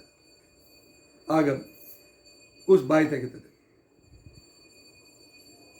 ಯಾಕೆ ಬಾಯಿ ತೆಗೀತದೆ ಅಂತ ತಿಳ್ಕೊಂಡಂತಂದರೆ ಆ ಕೂಸಿಗೆ ಗೊತ್ತು, ಇಲ್ಲಿ ನಾನು ಚೀಪಿದರೆ ನನಗೆ ಹಾಲು ನನ್ನ ಹೊಟ್ಟೆಯಲ್ಲಿ ಹೋಗ್ತದೆ, ನನ್ನ ಹೊಟ್ಟೆ ತುಂಬುತ್ತದೆ, ನನ್ನ ಸಮಾಧಾನ ಆಗ್ತದೆ. ಅಷ್ಟು ತರ್ಕ ಅದಕ್ಕಿಲ್ಲದೆ ಇದ್ದರೂ ಕೂಡ ಈ ಕ್ರಿಯೆಯಿಂದ ನನಗೆ ಲಾಭವಾಗ್ತದೆ ಅಂತ ತಿಳ್ಕೊಂಡಂತೇನೆ ಏನು ಒಂದು ಅದಕ್ಕೆ ಆ ಅರ್ಥವಾಗ್ತದೆ, ಇದಕ್ಕೇನೆ ಕಾರ್ಯತ ಅಂತ ತಿಳ್ಕೊಂಡಂತೇಳಿ ಕರೀತಾರೆ.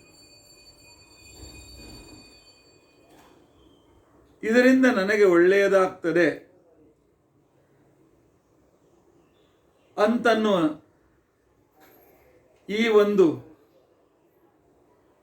ಕಾರ್ಯತ ಏನಿದೆ, ಪ್ರಯೋಜನ ಏನಿದೆ, ಈ ಪ್ರಯೋಜನದಿಂದ ಶಬ್ದಾರ್ಥ ಸ್ಪಷ್ಟವಾಗ್ತದೆ. ಅಲ್ಲಿಂದಲೇ ಇದು ಕುಡಿಯುವ ಸಾಧನ, ಇದನ್ನು ಕುಡಿತೇನೆ, ಇದನ್ನು ಹೊಟ್ಟೆ ತುಂಬುತ್ತದೆ, ಇದು ನನಗೆ ಇಷ್ಟ ಸಾಧನ ಅಂತ ಗೊತ್ತಾದಾಗ ನಾವು ಮುಂದುವರಿತೇವೆ. ವೇದಾರ್ಥಗಳಲ್ಲಿ ಮುಂದುವರಿಯಬೇಕಾಗಿದ್ದರೆ ಏನು ಬೇಕು? ಕಾರ್ಯತಾ ಬೇಕು. ಕಾರ್ಯತಾ ಬೇಕು ಅಂದ್ರೆ ಏನರ್ಥ? ಯಜೇತ, ಯಜ್ಞ ಮಾಡು, ಸ್ವರ್ಗ ಕಾಮು, ಯಜೇತ ಅಂತ ತಿಳ್ಕೊಂಡಂತೇಳಿ ಬರ್ತದೆ. ಸ್ವರ್ಗವನ್ನು ಬೇಕಾಗಿರ್ತಕ್ಕಂಥ ವ್ಯಕ್ತಿಯು ಅವನು ಇಂಥ ವಿಶಿಷ್ಟವಾದ ಯಾಗವನ್ನು ಮಾಡಬೇಕು ಅಂತ ತಿಳ್ಕೊಂಡಂತೇಳಿ ಅವನು ಹೇಳಬೇಕಾಗ್ತದೆ. ಜ್ಯೋತಿಷ್ಠೋಮೇನ ಸ್ವರ್ಗ ಕಾಮೋ ಯಜೇತ ಅಂತ ಅನ್ನುವಾಗ ಸ್ವರ್ಗ ಕಾಮ. ಆದ್ದರಿಂದ ಭಾಷೆಯ ಜ್ಞಾನವಾಗಬೇಕಾಗಿದ್ದರೆ ಕ್ರಿಯೆ ಬೇಕು. ಕೇವಲ ಶಬ್ದ ಹೇಳಿದರೆ ಏನು ಪ್ರಯೋಜನವಿಲ್ಲ.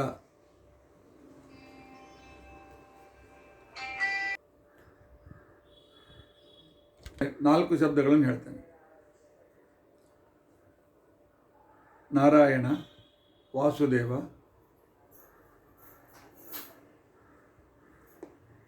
ಸಂಕರ್ಷಣ, ಪ್ರದ್ಯುಮ್ನ, ಅನಿರುದ್ಧ. ನಾರಾಯಣ ನಾರಾಯಣ ಇದು ದೇವರ ಹೆಸರು. ವಾಸುದೇವ ವಾಸುದೇವ, ಪ್ರದ್ಯುಮ್ನ ಪ್ರದ್ಯುಮ್ನ. ಏನು ಅರ್ಥ ಆಯ್ತು ನಿಮಗೆ? ಇದು ಮುಂದೇನಾಯಿತು ಅರ್ಥ, ಅಷ್ಟು ಶಬ್ದ ಅರ್ಥ ಆಯಿತು. ಆದರೆ ನೀವು ಆ ಶಬ್ದ ಅರ್ಥ ಆಗಿದೆ, ನಮಗೆ ಗೊತ್ತಿದೆಪ್ಪ, ಸಣ್ಣವ್ರದ್ದಾಗಿನ ಕಳ್ಕೊಂಡು ಬಂದೀವಿ ಅಂತಂತೀರಿ. ಅದರ ಬದಲಾಗಿ ನಾರಾಯಣ ತನ್ನ ವಾಸುದೇವ ಸಂಕರ್ಷಣ ಪ್ರದ್ಯುಮ್ನ ಅನಿರುದ್ಧ ರೂಪದಿಂದ ಸೃಷ್ಟಿ ಮಾಡುತ್ತಾನೆ ಅಂತ ತಿಳ್ಕೊಂಡಂತ ಕ್ರಿಯಾಪದ ಹೇಳಿದಾಗ ನಿಮಗೆ ಅರ್ಥವಾಯಿತು. ಇಲ್ಲದೇ ಇದ್ರೆ ಏನು ಅರ್ಥ ಆಗ್ತಾ ಇರಲಿಲ್ಲ. ಅದಕ್ಕೆ ಶಬ್ದದ ಅರ್ಥದ ಕ್ರಿಯೆ ಬೇಕು.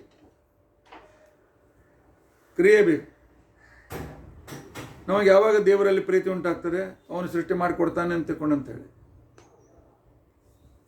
ಆದ್ದರಿಂದಾಗಿ ಬರೇ ನೀವು ಸದಾ ಗಮೇಕ ವಿಜ್ಞೇಯಂ, ಪರಮಾತ್ಮನನ್ನೇ ತಿಳಿಸೋದಕ್ಕೆ ವೇದ ಹೊರಟಿದೆ ಅಂತ ತಿಳ್ಕೊಂಡಂತ ಹೇಳಿದ್ರೆ ಅದು ಸಿದ್ಧವಾದ ಅರ್ಥ ಆಯಿತು. ಆಯ್ತು, ವೇದ ತಿಳಿಸ್ತು ನಾರಾಯಣ, ಗೋವಿಂದ, ವಿಷ್ಣು. ಮುಂದೇನು? ಈ ಪರಮಾತ್ಮನನ್ನು ಒಲಿಸಬೇಕಾಗಿದ್ದರೆ ಪೂಜೆ ಮಾಡಬೇಕು, ಯಜ್ಞಾಗಾದಿಗಳನ್ನು ಮಾಡಬೇಕು ಅಂತ ಹೇಳಿದ ಮೇಲೆ ಮಾತ್ರ ವೇದದ ಸಾರ್ಥಕತೆ. ಇಲ್ಲದೆ ಇದ್ದರೆ ವೇದ ಇದ್ದು ಪ್ರಯೋಜನವೇನು? ವೇದದಲ್ಲಿ ನಮ್ಮ ಪ್ರವೃತ್ತಿಯಾಗ್ತದೆ. ಆದ್ದರಿಂದಾಗಿ ನಾವು ಸಿದ್ಧವಾದ ಸದಾ ಗಮೇಕ ವಿಜ್ಞೇಯಂ ಅಂತಿಕೊಂಡಂತಲ್ಲ,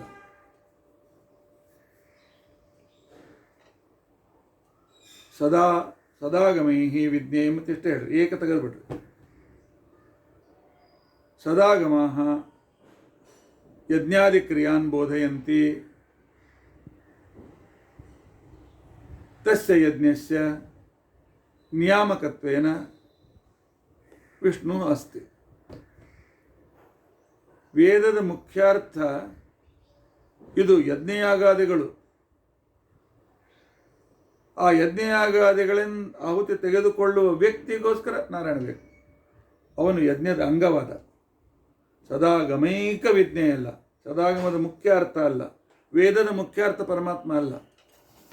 ವೇದದ ಮುಖ್ಯಾರ್ಥ ಯಜ್ಞಯಾಗಾದಿಗಳು, ಕ್ರಿಯೆಗಳು. ಇಲ್ಲದೇ ಇದ್ದರೆ ಆ ವಸ್ತುವನ್ನು ತಿಳಿದುಕೊಂಡು ಉಪಯೋಗ ಏನು? ಹಣ್ಣು ಇದೆ, ಲಾಡು ಇದೆ, ಅವಲಕ್ಕಿ ಇದೆ. ಹಣ್ಣು ಕೊಡ್ತೇನೆ ತಿನ್ನು ಅಂತಂದಾಗ ಅದರ ಲಾಭ. ಹಸಿವೆಯಾಗಿದೆ, ನಾನು ತಿನ್ನಬೇಕಾಗಿದೆ, ನಾನು ತಿನ್ನುತ್ತೇನೆ ಅಂತನ್ನೋದು ಮೊದಲು ಬರ್ತದೆ. ಆಮೇಲೆ ಯಾವುದು ಹಣ್ಣು, ಅದು ಕ್ರಿಯೆ ಅಂಗವಾಗಿ ಆ ವಸ್ತು. ಆದ್ದರಿಂದಾಗಿ ನಿಮ್ಮ ಸದಾಗಮೇಕ ವಿಜ್ಞೇಯ ಪರಮಾತ್ಮ ಅಲ್ಲ, ಸದಾಗಮೇನಾಪಿ ವಿಜ್ಞೇಯ. ಆದ್ದರಿಂದ ವೇದಗಳೆಲ್ಲವೂ ಕೂಡ ಅನೇಕ ವಿಶಿಷ್ಟ ಕ್ರಿಯೆಗಳನ್ನು ಹೇಳ್ತವೆ. ಯಜೇತ, ಯಜ್ಞ ಮಾಡುವಂಥ ಕ್ರಿಯೆ ಹೇಳ್ತವೆ. ಇಲ್ಲದೇ ಇದ್ದರೆ, ಕ್ರಿಯೆಯನ್ನು ಹೇಳದೇ ಇದ್ದರೆ ಶಬ್ದದ ಅರ್ಥವೇ ಆಗೋದಿಲ್ಲ. ಶಬ್ದದ ಅರ್ಥವಾಗದೇ ಇದ್ದರೆ, ಶಬ್ದ ಮತ್ತು ಅರ್ಥಗಳ ಸಂಬಂಧ ಗೊತ್ತಾಗದೇ ಇದ್ದರೆ ವ್ಯುತ್ಪತ್ತಿ ಉಂಟಾಗೋದಿಲ್ಲ. ವ್ಯುತ್ಪತ್ತಿ ಉಂಟಾಗದೇ ಇದ್ದರೆ ಆ ವೇದದ ಅರ್ಥವೂ ಆಗೋದಿಲ್ಲ. ಆದ್ದರಿಂದಾಗಿ ವ್ಯುತ್ಪತ್ತಿ ಉಂಟಾಗಬೇಕಾಗಿದ್ದರೆ ಆ ಸಂದರ್ಭದಲ್ಲಿ ನಮಗೆ ಅನ್ವಿತಾಭಿಧಾನವಾದ ಬೇಕು. ಅನ್ವಿತಾಭಿಧಾನ ಅದು ಈ ರೀತಿಯಾದ ಕ್ರಿಯೆಯನ್ನು ತೋರಿಸಿಕೊಡ್ತದೆ ಅಂತನ್ನೋ ಕ್ರಿಯೆಯ ಜೊತೆಗೆ ಅನ್ವಿತವಾಗಿ ನಮಗೆ ಅರ್ಥ ಮಾಡಿಕೊಟ್ಟಾಗ ವ್ಯುತ್ಪತ್ತಿ ಉಂಟಾಗ್ತದೆ. ವ್ಯುತ್ಪತ್ತಿಯಿಂದ ನಾವು ಪ್ರವೃತ್ತರಾಗ್ತೇವೆ. ಇಷ್ಟೆಲ್ಲ ವಿವರಣೆ ವಾಚ್ಯವಾಚಕ ಭಾವ ಸಂಬಂಧ ಜ್ಞಾನ ಲಕ್ಷಣ ವ್ಯುತ್ಪತ್ತಿ ಅಪೇಕ್ಷೋ ಹಿ ಶಬ್ದೋರ್ಥಂ ಬೋಧಯತಿ ನಾನ್ಯಥಾ. ಟೀಕಾಕೃತ್ಪಾದರ ಒಂದು ವಾಕ್ಯ ಅರ್ಥ ಆಗಬೇಕಾಗಿದ್ದರೆ ನಮಗೆ ಇಷ್ಟು ವಿವರಣೆ ಬೇಕಾಗ್ತದೆ. ಯಾಕೆ ಅಂತಂದರೆ ನಾವು ಇದಕ್ಕಿಂತ ಮೊದಲು ವಿಷ್ಣು ತತ್ವವನ್ನು ಓದೋಕ್ಕಿಂತ ಮೊದಲು ವ್ಯಾಕರಣ ಅಭ್ಯಾಸ ಮಾಡಿಲ್ಲ, ತರ್ಕಶಾಸ್ತ್ರ ಅಭ್ಯಾಸ ಮಾಡಿಲ್ಲ, ಆನಂತರ ಮೀಮಾಂಸಾ ಅಭ್ಯಾಸ ಮಾಡಿಲ್ಲ. ವ್ಯಾಕರಣ, ಮೀಮಾಂಸಾ, ನ್ಯಾಯ ಇವುಗಳನ್ನು ಓದಿದ ಮೇಲೆ ವೇದಾಂತ ಅರ್ಥ ಆಗ್ತದೆ. ವೇದಾಂತದಲ್ಲಿ ಬಂದಿರತಕ್ಕಂಥ ಶ್ರೀಮದಾಚಾರ್ಯರ ಟೀಕಾಕೃತ್ಪಾದರ ವಾಕ್ಯಗಳು ನಮಗೆ ಅರ್ಥವಾಗ್ತದೆ. ಆದ್ದರಿಂದಾಗಿ ಮೀಮಾಂಸಕರೇನು ಹೇಳ್ತಾರೆ? ವಾಚ್ಯವಾಚಕ ಭಾವ ಸಂಬಂಧ ಜ್ಞಾನ ಲಕ್ಷಣ ವ್ಯುತ್ಪತ್ತಿ. ಈ ವ್ಯುತ್ಪತ್ತಿ ಬೇಕಾಗಿತ್ತು ಅಂತ ತಿಳ್ಕೊಂಡಂತಂದರೆ ಅದು ಶಬ್ದಗಳ ಅರ್ಥಗಳು, ಆ ವಿಶಿಷ್ಟ ಶಬ್ದಗಳ ಸಂಬಂಧ ಜ್ಞಾನ ಆಗಬೇಕು. ಆ ಸಂಬಂಧ ಜ್ಞಾನಕ್ಕೆ ಕ್ರಿಯಾಪದ ಬೇಕು, ವಿಭಕ್ತಿ ಪ್ರತ್ಯಯ ಬೇಕು. ಅಷ್ಟೇ ಅಲ್ಲ, ಇಷ್ಟಿದ್ರೂ ಕೂಡ ನಡೆಯೋದಿಲ್ಲ. ಅದರ ಬಗ್ಗೆ ವ್ಯುತ್ಪತ್ತಿ ವೃದ್ಧ ವ್ಯವಹಾರ ದರ್ಶನಾದೇವ ಭವತಿ. ನಾವು ವ್ಯುತ್ಪತ್ತಿ ಹೇಗೆ ಅಂತ ತಿಳ್ಕೊಂಡಂತಂದರೆ, ಇವಳು ನಿನ್ನ ಅಮ್ಮ ಹಾಲು ಕುಡಿಸ್ತಾಳೆ, ಇವಳ ಅಮ್ಮನ ಕಡೆಗೆ ನೋಡು ಅಂದಾಗ ಮಗು ನೋಡ್ತದೆ. ಇವನ ಅಪ್ಪನ ಕಡೆ ನೋಡು ಅಂತ ತಿಳ್ಕೊಂಡು ಮಗು ನೋಡ್ತದೆ. ಇವಳ ಅಪ್ಪ ಅಂತ ತಿಳ್ಕೊಂಡು ಅಂತ ಹೇಳಿದರೆ ಆ ಮಗುವಿಗೆ ಏನು ಅರ್ಥ ಆಗ್ತದೆ? ಸಣ್ಣ ಮಗು ಇರ್ತದೆ, ಅಬ್ಸರ್ವ್ ಮಾಡ್ತಾ ಇರ್ತದೆ.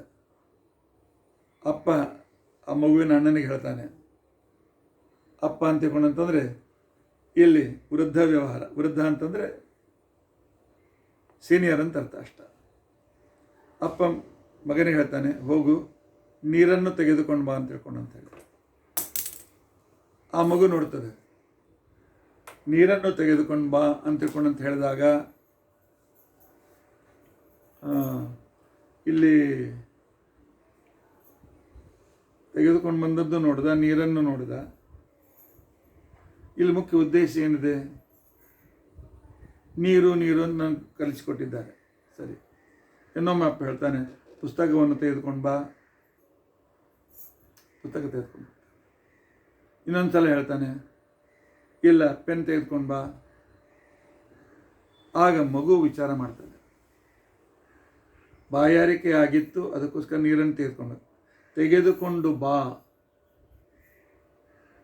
ಅನ್ನುವ ಕ್ರಿಯೆ ಇಲ್ಲಿ ಇಂಪಾರ್ಟೆಂಟು. ಒಮ್ಮೆ ಕ್ರಿಯೆ ಅರ್ಥ ಆಯಿತು ಅಂತಂದರೆ ಏನನ್ನು ಅಂತನ್ನೋದು ಅದರ ವಿಶೇಷ ಜ್ಞಾನಕ್ಕೋಸ್ಕರ ಏನನ್ನು ಅಂತಂದಾಗ ಎರಡನೇ ಸಲ ಏನು ಚಿಕಿತ್ಸೆಯಿಂದ ತೆಗೆದುಕೊಂಡು ಬಾ ಅಂದ ಕ್ಷಣಕ್ಕೆ ಮಗ ಕೇಳ್ತಾನೆ, ಅಪ್ಪ ಏನು ತೆಗೆದುಕೊಂಡು ಬರಬೇಕು? ನೀರು ತೆಗೆದುಕೊಂಡು ಬರಲೋ, ಪುಸ್ತಕ ಬರಲೋ? ಅನಂತರ ಕೇಳ್ತಾನೆ ಅವಾಗ ಅದನ್ನು. ಆ ನಂತರ ಅದೇ ರೀತಿಯಾಗಿ ಮೊದಲು ಹೇಳುವುದು ಕ್ರಿಯೆಯನ್ನು ಆ ಮಗು ಅರ್ಥ ಮಾಡಿಕೊಳ್ತದೆ. ಆ ಕ್ರಿಯಾನಂತರ ಅದರಿಂದ ಕ್ರಿಯೆಯಿಂದ ಬಂದ ವಸ್ತುಗಳನ್ನು ಆಮೇಲೆ ಅರ್ಥ ಮಾಡ್ಕೊಳ್ತದೆ. ಹಾಗೆ ವೇದಗಳು ಯಜ್ಞ ಮಾಡು ಯಾರನ್ನು ಕುರಿತು? ಇಂದ್ರ. ಯಾರನ್ನು ಕುರಿತು? ವಿಷ್ಣು. ಯಾರನ್ನು ಕುರಿತು? ಇದು.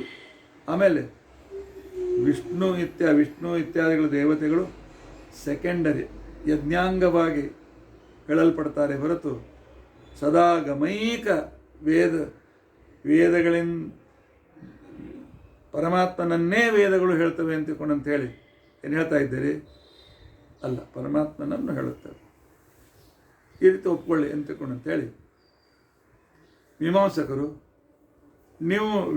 ನೀವು ಹೇಳುವ ವೇದೈಕ ವೇದದಿಂದ ಪ್ರಮುಖವಾಗಿ ತಿಳಿಯಲ್ಪಡುವನು ಪರಮಾತ್ಮನೇ ವೇದದಿಂದ ತಿಳಿಯಲ್ಪಡ್ತಾನೆ, ಬೇರೆ ವಸ್ತು ಅನಂತರ ಮುಖ್ಯವಾಗಿ ತಿಳ್ಕೊಳ್ಬೋಣ ಅವನೇ ಅನ್ನುವ ನಿಮ್ಮ ಅಭಿಪ್ರಾಯ ಏನಿದೆಯಲ್ಲ, ಈ ಅಭಿಪ್ರಾಯ ತಪ್ಪು. ಇದಕ್ಕೆ ಅತಿ ಸಂಕ್ಷಿಪ್ತವಾಗಿ ಕಾರ್ಯತಾವಾದ ಅಂತೇಳಿ ಕರೀತಾರೆ. ಶಬ್ದಾರ್ಥದ ವ್ಯುತ್ಪತ್ತಿಯಿಂದ ಆ ಶಬ್ದಗಳ ಅರ್ಥಗಳ ಸಂಬಂಧ, ಆ ಸಂಬಂಧಕ್ಕೆ ಬೇಕಾಗಿರ್ತಕ್ಕಂಥ ವಿಭಕ್ತಿ ಮತ್ತು ಪ್ರತ್ಯಯಗಳು, ಕ್ರಿಯಾಪದ, ಅವುಗಳ ಮುಖಾಂತರ ಸಂಬಂಧ ಜ್ಞಾನದ ನಂತರ ಪ್ರವೃತ್ತಿಗೋಸ್ಕರ ವೃದ್ಧ ವ್ಯವಹಾರ. ಇಷ್ಟೆಲ್ಲ ಆದಾಗ ನಮಗೆ ಒಂದು ಶಬ್ದಗಳ ಒಂದು ವಾಕ್ಯಗಳ ಜ್ಞಾನವಾಗ್ತದೆ. ವಾಕ್ಯಾರ್ಥ ಜ್ಞಾನ ಬೇಕಾಗಿದ್ದರೆ ಅದಕ್ಕೆ ಇಷ್ಟು ಹಿನ್ನೆಲೆ ಇದೆ. ಆದ್ದರಿಂದಾಗಿ ವೇದಗಳು ಸಿದ್ಧವಾದ ಪರಮಾತ್ಮನನ್ನು ಬೋಧಿಸುವುದಿಲ್ಲ. ಸಿದ್ಧವಾದ ಅಂದರೆ ಯಾವುದಕ್ಕೆ ಯಾವ ಅರ್ಥ ಇದೆ ಅಷ್ಟೇ. ನಾರಾಯಣ, ಶಂಕರ, ಬ್ರಹ್ಮ. ಅವರ್ಥ ಶಬ್ದ ಅರ್ಥ ಆಗ್ತದೆ. ಅದನ್ನು ಹೇಳಲಿಕ್ಕೆ ವೇದ ಹೊರತು ಅವರನ್ನು ಯಾಕೆ ಪೂಜಿಸಬೇಕು, ಅದಕ್ಕೋಸ್ಕರ ಆ ಕ್ರಿಯೆ ಅಂತೇನಿದೆ ಆ ಕ್ರಿಯೆಯನ್ನು ಹೇಳಲಿಕ್ಕೆ ಹೊರಟಿದೆ. ಆದ್ದರಿಂದ ಕ್ರಿಯೆ ವೇದಗಳ ಮುಖ್ಯ ಅರ್ಥವೇ ಹೊರತು ವಿಷ್ಣು ಮುಖ್ಯ ಅರ್ಥ ಅಲ್ಲ. ತಿನ್ನು ಇದು ಮುಖ್ಯ ಅರ್ಥವೇ ಹೊರತು ಏನನ್ನು ಆಮೇಲೆ. ತಿನ್ನುವುದು ಮುಖ್ಯ, ಏನನ್ನು ಅಂತನ್ನೋದು ಆಮೇಲೆ ಸೆಕೆಂಡರಿ. ಆದ್ದರಿಂದಾಗಿ ವೇದಗಳು ಕೇವಲ ಭಗವಂತನನ್ನೇ ಹೇಳುತ್ತವೆ ಅಂತನ್ನೋದು, ಭಗವಂತನೇ ವೇದದ ಮುಖ್ಯ ಅರ್ಥ ಅಂತಿಕೊಂಡಂತನ್ನೋದು ನಮಗೆ ಸಮ್ಮತವಲ್ಲ. ಭಾಷಾಶಾಸ್ತ್ರದ ರೀತಿಯಿಂದ ಉತ್ತರ ಕೊಡ್ತಾರೆ. ಇದನ್ನು ಈ ರೀತಿಯಾಗಿರ್ತಕ್ಕಂಥ ಅವರು ಆಕ್ಷೇಪ ಪ್ರಶ್ನೆ ಮಾಡ್ತಾರೆ. ಇದಕ್ಕೆ ಆಚಾರ್ಯರು ಉತ್ತರ ಕೊಡ್ತಾರೆ. ನಿಮಗೆ ಭಾಷಾಶಾಸ್ತ್ರದ ABCD ಜ್ಞಾನ ಇಲ್ಲ, ನಿಮ್ಮ ಇಲ್ಲಿಯವರೆಗೂ ಇರತಕ್ಕಂಥ ವಿವರಣೆ ತಪ್ಪು.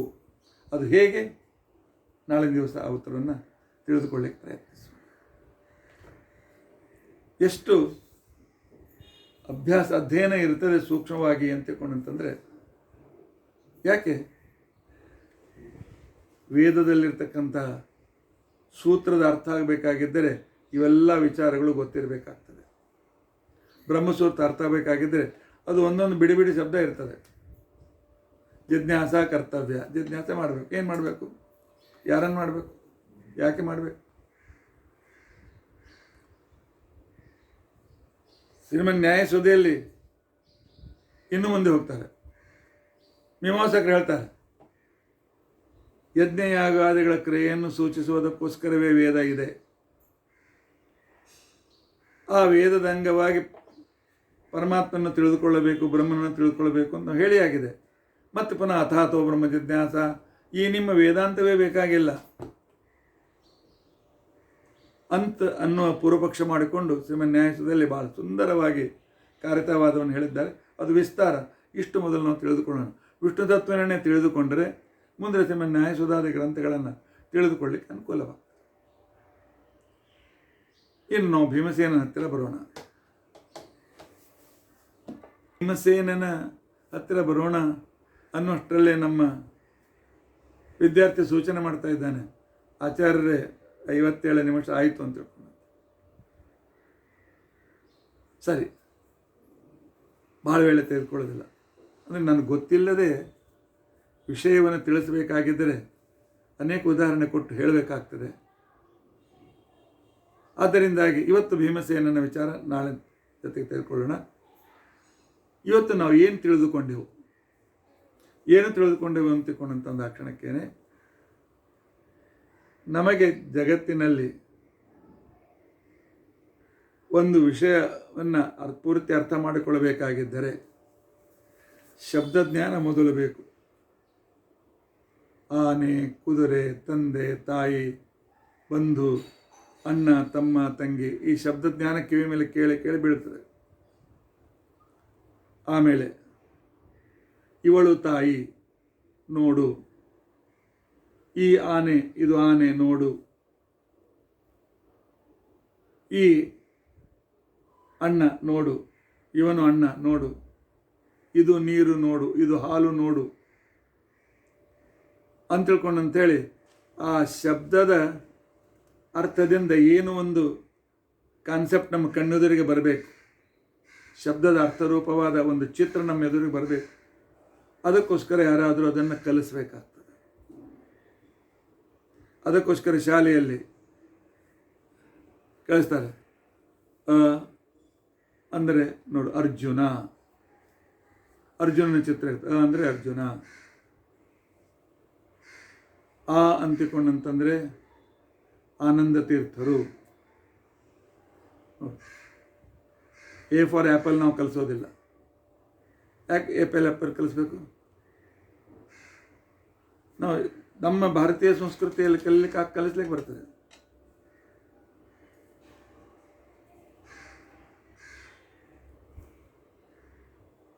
ಬಿ ಫಾರ್ ಬ್ಯಾಟ್ ಯಾಕೆ?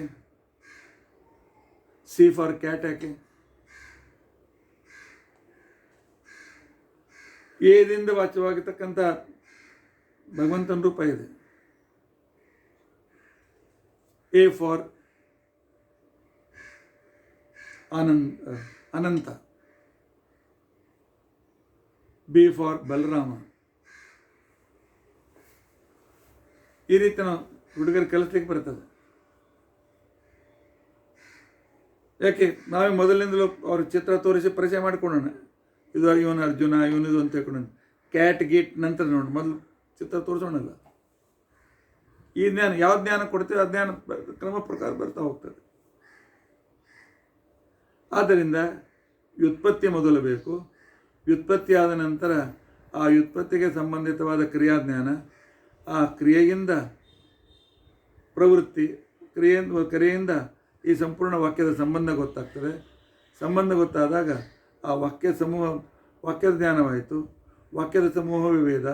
ವೇದಜ್ಞಾನವಾಗಬೇಕಾಗಿದ್ದರೆ ನಮಗೆ ಅಲ್ಲಿ ಕಾರ್ಯತಾ ಇದ್ದರೆ ಸಾಕು. ಇದರಿಂದ ಪ್ರಯೋಜನವಿದೆ, ಅದಕ್ಕೆ ನಾನು ಮಾಡಬೇಕು ಅಂತನ್ನೋ ಕಾರ್ಯತಾ ಜ್ಞಾನ ಇದ್ದರೆ ಸಾಕು, ಮತ್ತು ಬೇರೆ ಬೇಕಾಗಿಲ್ಲ ಅಂತಕೊಂಡಂತನ್ನುವ. ಅದರಿಂದ ನಮಗೆ ಜಗತ್ತಿನಲ್ಲಿ ನಾವು ಕಲಿಯೋದು ನಮ್ಮ ಪ್ರಯೋಜನಕ್ಕೋಸ್ಕರ. ಆದ್ದರಿಂದಾಗಿ ನನಗೆ ಅಮೇರಿಕಾ ಇದೆ.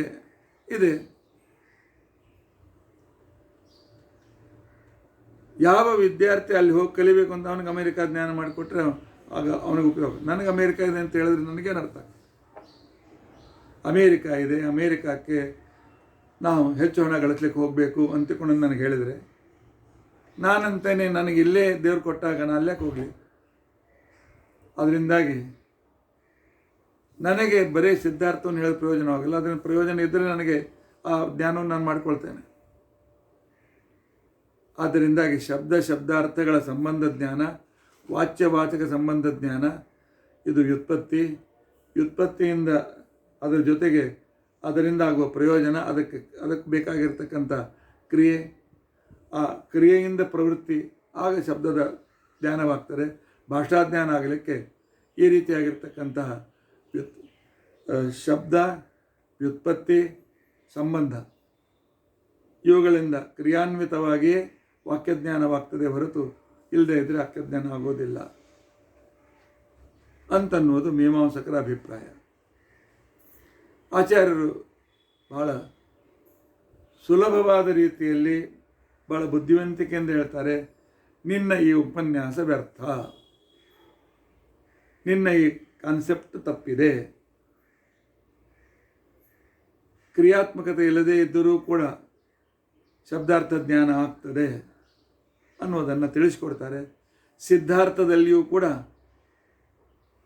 ಶಬ್ದಗಳ, ವಾಕ್ಯಗಳ ತಾತ್ಪರ್ಯ ಇದೆ, ಸಿದ್ಧಾರ್ಥದಲ್ಲಿಯೂ ವೇದದ ತಾತ್ಪರ್ಯ ಇದೆ ಅನ್ನೋದನ್ನು ತಿಳಿಸ್ಕೊಡ್ತಾರೆ. ಅದು ಹೇಗೆ ಅಂತ ಅನ್ನೋದನ್ನು ನಾವು ನಾಳೆ ದಿವಸ ತಿಳಿದುಕೊಳ್ಳಿಕ್ಕೆ ಪ್ರಯತ್ನಿಸೋಣ. ಎಲ್ಲ ಮಹಾಭಾರತ, ರಾಮಾಯಣ, ಭಾಗವತದ ಕಥೆ ಪುನಃ ಕೇಳಿರ್ತೀರಿ. ಪುನಃ ಅದು ಹೇಳಿದ್ರೆ ಎಷ್ಟು ಹೇಳಿದ್ರು ಕೂಡ ಮತ್ತೆ ಅದು ಬೇಕೇ ಬೇಕು, ನಮಗಿಲ್ಲ ಅಂತ ಅನ್ನೋದಿಲ್ಲ. ಅದ್ರ ಜೊತೆಗೆ ಸ್ವಲ್ಪ ಬೌದ್ಧಿಕವಾದ ಸರ್ಕಸ್ಸಿಗೋಸ್ಕರ ಆಚಾರ್ಯರ ಗ್ರಂಥ ತಿಳಿದುಕೊಳ್ಳಬೇಕು. ನಿಮಗೆ ತಿಳಿಸ್ಬೇಕು ಅಂತ ನನ್ನ ಅಭಿಪ್ರಾಯ. ನೀವು ಎಷ್ಟು ಪ್ರಯತ್ನ ಮಾಡ್ತೀರಿ ನಿಮ್ಮ ಮೇಲೆ ಅವಲಂಬಿಸಿದೆ. ಆದರೆ ಹೇಳ್ತಾ ಅಲ್ಲಿ ಇನ್ನೂ ಹೆಚ್ಚು ನಾನು ತಿಳ್ಕೊಳ್ಬೇಕು ಅಂತ ನನ್ನ ಪ್ರಯೋಜನ ಇದೆ, ನಿಮ್ಮ ಪ್ರಯೋಜನ ನನ್ನ ಪ್ರಯೋಜನ ಇದೆ. ಅದರಿಂದಾಗಿ ವಿಷ್ಣು ತತ್ವನಿರ್ಣಯ ಅಂತ ಗ್ರಂಥದ ಪ್ರವಚನ ವಿಷಯ ನಾನು ಆರಿಸಿದ್ದೇನೆ. ಉಳಿದ ವಿಷಯ ನಾಳೆ ನೋಡಲಿಕ್ಕೆ ಪ್ರಯತ್ನಿಸೋಣ. ಅಧ್ಯಕ್ಷತಾ ಪ್ರಸಕ್ತಿ. ಶ್ರೀಕೃಷ್ಣ ಅರ್ಪಣ. ಅಕ್ಷಯಂ ಕರ್ಮಯಸ್ಮಿನ್ ಪರೇ ಸ್ವರ್ಪಿತಂ ಪ್ರಕ್ಷಯಂ ಯಾಂತಿ ದುಃಖಾನಿ ಅನ್ನಾಮತಃ ಅಕ್ಷರೋ ಯೋಜರ ಸರ್ವದೇವಾಮೃತಃ ಕುಕ್ಷಿಗಮ್ಯಸ್ಯ ವಿಶ್ವಂ ಸದಾ ಜಾತಿಕಂ ಪ್ರೀಣಯಾಮ ವಾಸುದೇವಂ ದೇವತಾಮಂಡಲ ಖಂಡಮಂಡಲ. ಮಂಗಳಾಚರಣೆ ಮಾಡಿ ಆಗಿದೆ. ಮತ್ತು ಕೊನೆಗೆ ಮತ್ತೊಮ್ಮೆ ಯಾಕೆ ಪರಮಾತ್ಮನ ನಾಮಸ್ಮರಣ ಮಾಡ್ತೀರಿ ಅಂತಂದರೆ, ಭಾಗವತ ಹೇಳ್ತಾರೆ ಪ್ರತಿಯೊಂದು ಕ್ರಿಯೆ ಕೊನೆಗೆ ದೇವರನ್ನು ನೆನೆಸಿ ಅಂತ ಅಭ್ಯಾಸ ಆಗ್ತದೆ ಅಂತ. ನಿಮಗೆ ಯಾವುದೇ ಕೆಲಸ ಮಾಡಲಿ, ಹಲ್ಲು ತಿಕ್ಕೊಂಡ ಮೇಲೆ ದೇವರನ್ನು ನೆನೆಸಿ ಅಂತ ಭಾಗವತ ಹೇಳ್ತದೆ. ಆಗ ದೇವರನ್ನು ನೆನೆಸುವ ಅಭ್ಯಾಸ ಆಗ್ತದೆ. ಅದಕ್ಕೋಸ್ಕರ ನಮಗೆ ದೇವರನ್ನು ನೆನೆಸುವ ಅಭ್ಯಾಸ ಈ ಪ್ರವಚನ ನಂತರವೂ ಆಗಲಿ ಅಂತ ತಿಳ್ಕೊಂಡು ಅಂತೇಳಿ ಅಕ್ಷಯಂ ಕರ್ಮ ಯಸ್ಮಿನ್ ಪರೇ ಹೇಳ್ತಕ್ಕಂಥ ನಮ್ಮ ಕ್ರಮ ಇದೆ. ಇದು ಶಾಸ್ತ್ರದಲ್ಲಿ ಹೇಳ್ತಕ್ಕಂಥ ಕ್ರಮ ಉಪಕಾರಕ. ದೇವರನ್ನು ನೆನೆಸಿ ಅಚ್ಯುತಾನಂತ ಗೋವಿಂದ ಸ್ಮೃತಿ ಮಾತ್ರಾರ್ಥಿ ನಾಶನ ರೋಗಾನ್ಮೆ ನಾಶಯಾಶೇಷಾನ್ ಆಶುಧನ್ವಂತರೇ ಹರೇ ಉಗ್ರಂ ವೀರಂ ಮಹಾವಿಷ್ಣುಂ ಜ್ವಲಂತಂ ಸರ್ವತೋಮುಖಂ ನೃಸಿಂಹಂ ಭೀಷಣಂ ಭಕ್ತಂ ಮೃತ್ಯು ನಮಾಮ್ಯಂ ಶ್ರೀಕೃಷ್ಣಾರ್ಪಣಮಸ್ತು.